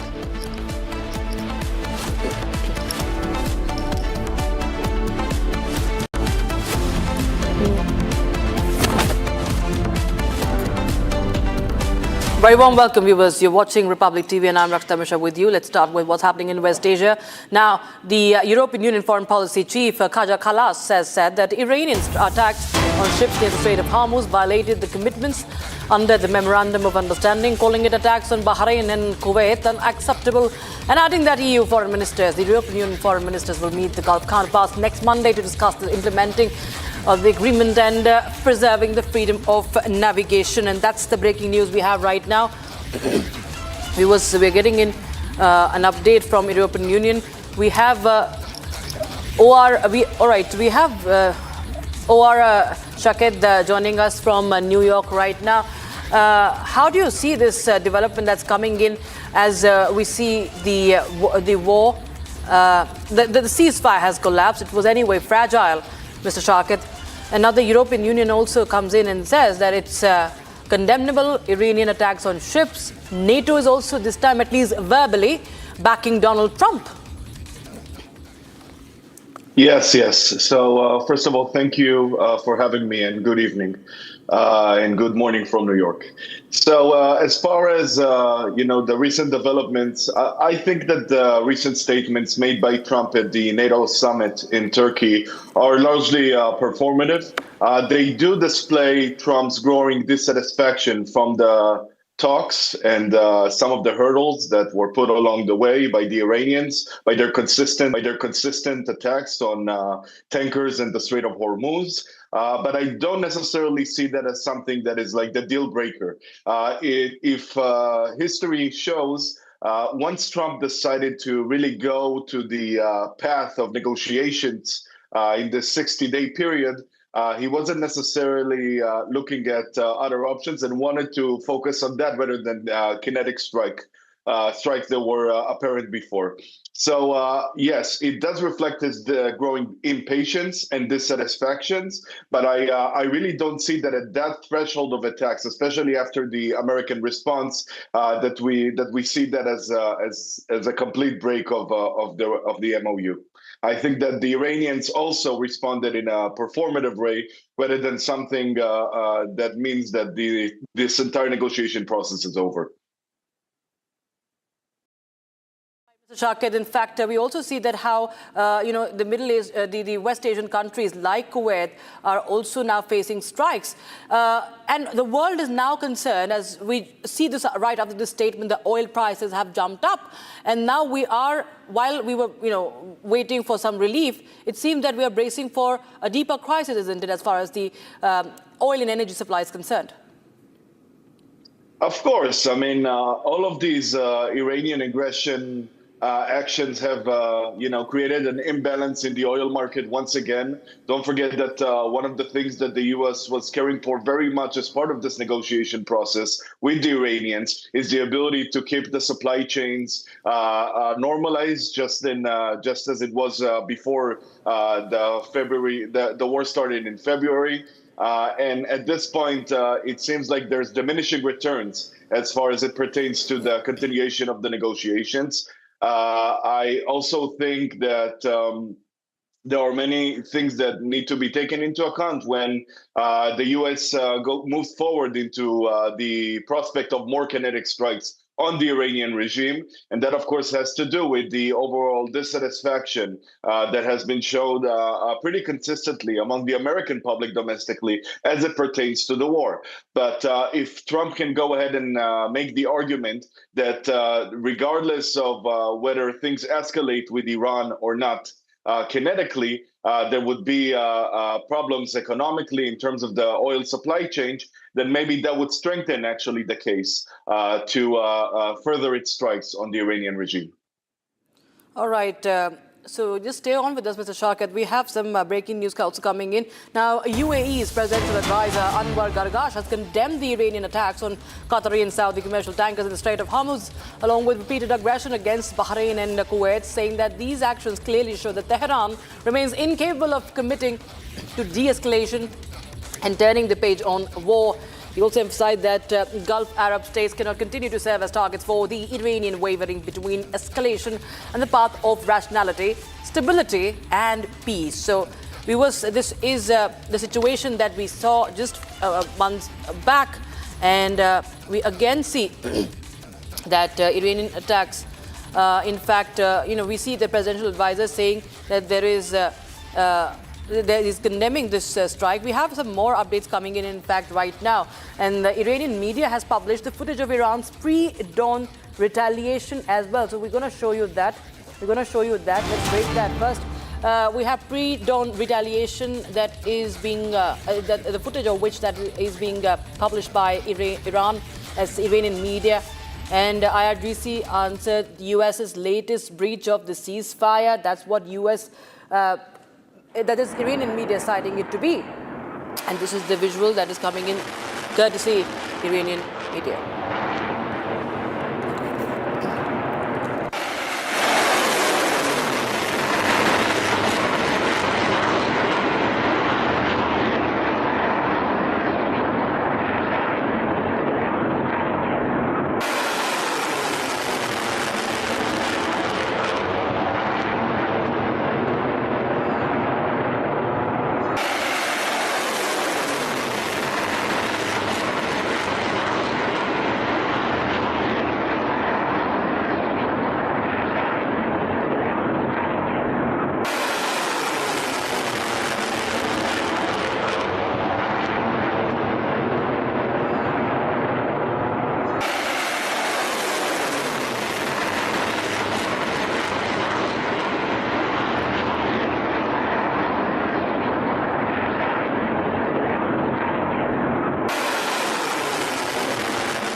Mr. Shaukat continues to be with us. Mr. Shaukat, well, Donald Trump's ceasefire agreement was already, under scrutiny. He was getting a lot of backlash. He continued to defend that. And there were many questions that were being raised already.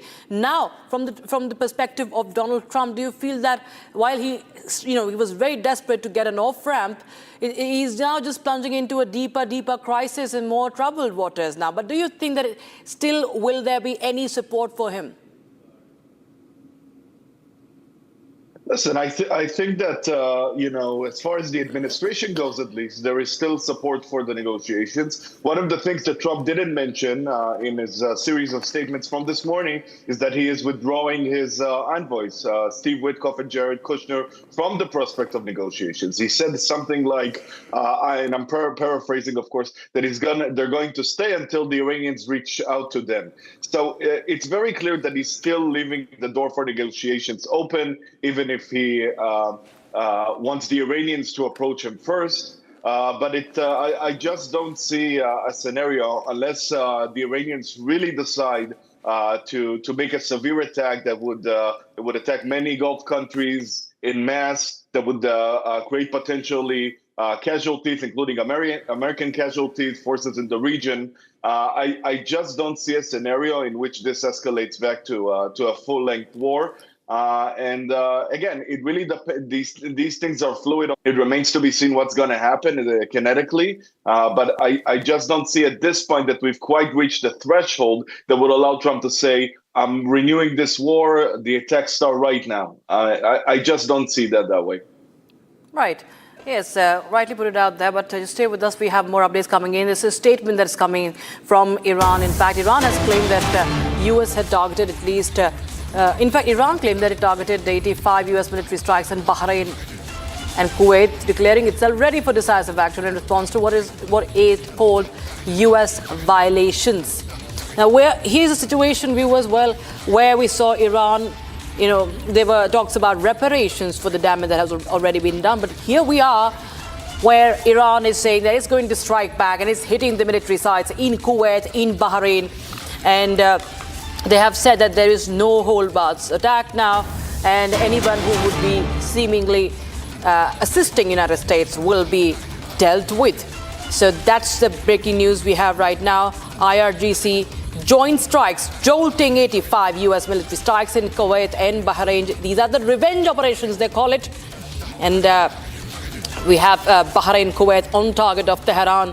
US strikes tested last night.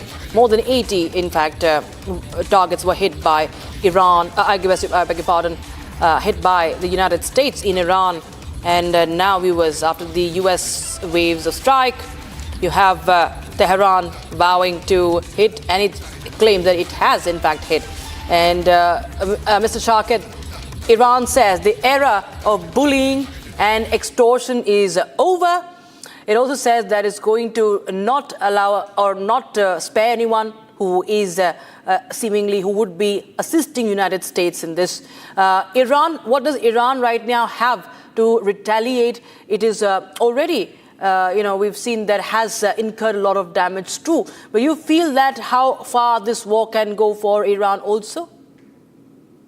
Well, just to react to the statement made by the Iranians, I find it reach that the Iranian regime claims that the area of bullying is over, given the fact that they were the ones that were the bully of the Middle East, as Trump stated time and again, creating chaos in the region, attacking all of its presumed allies in the region. I speak, of course, of all of the countries that you just mentioned and more, in a series that saw maybe 15 countries altogether in the region and elsewhere attacks among its Arab neighbors. It's just amazing to me that they go ahead, create unprovoked attacks in the Strait of Hormuz, go ahead and attack Arab countries, and then go ahead and claim to be the victim.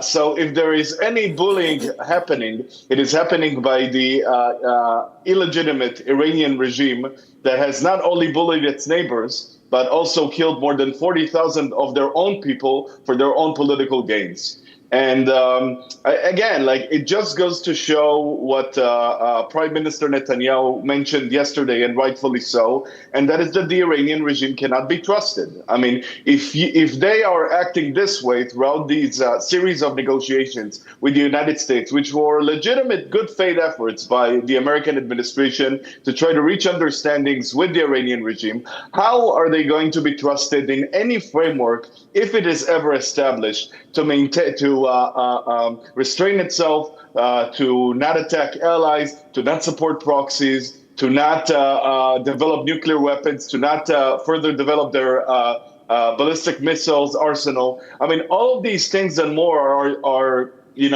ironclad promises in the negotiations if this framework ever takes place. But if